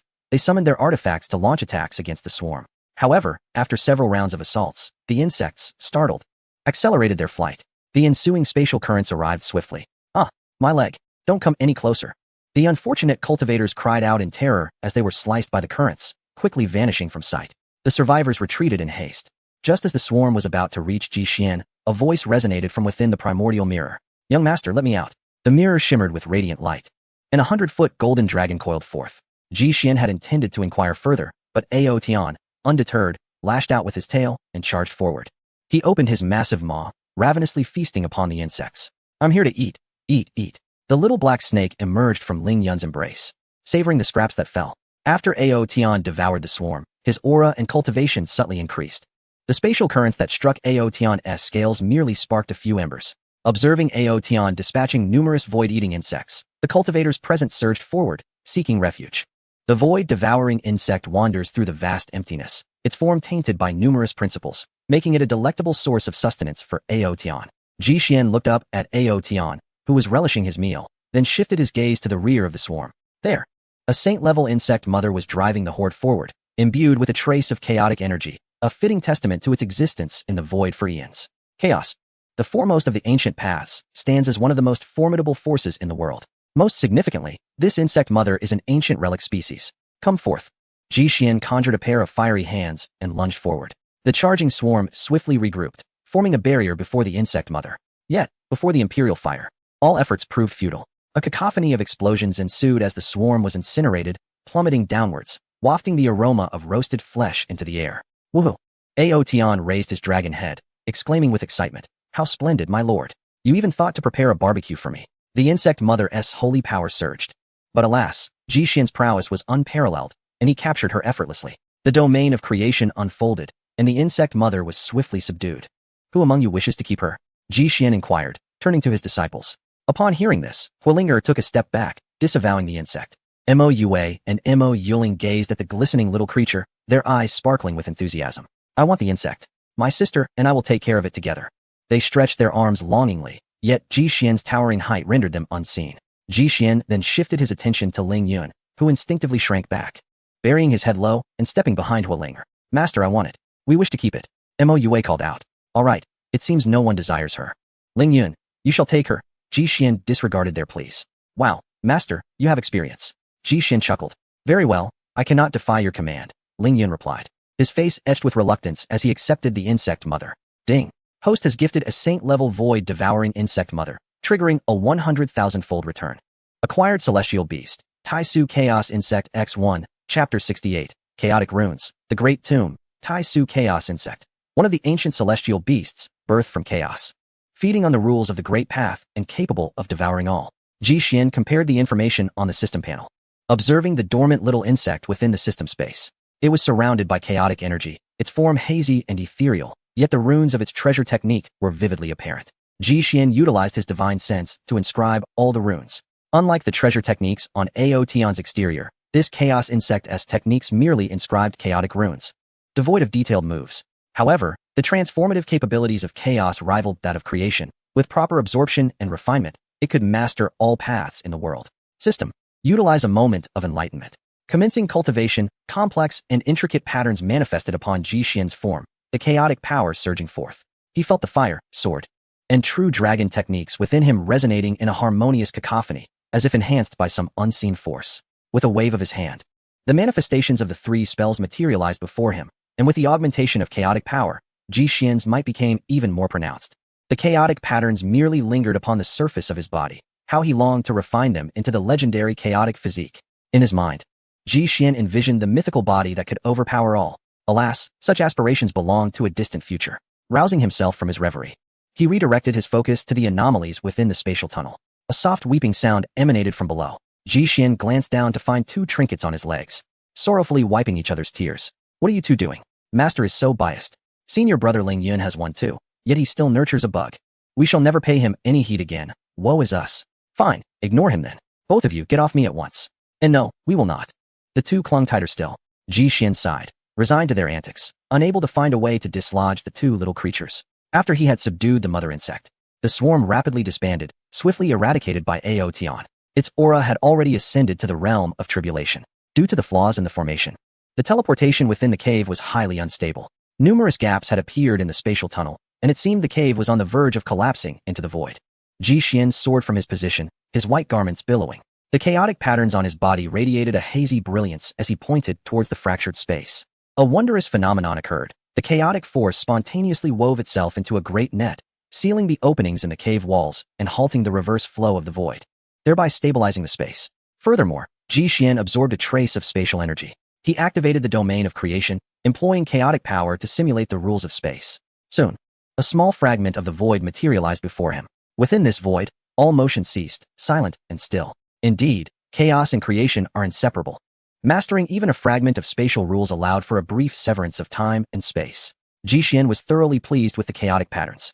He proceeded to mend the broken space, and the teleportation returned to normalcy. Ying Xian, observing Ji Xian's method of repairing the space, was left in awe. If only our esteemed senior stood on the side of the Qin kingdom.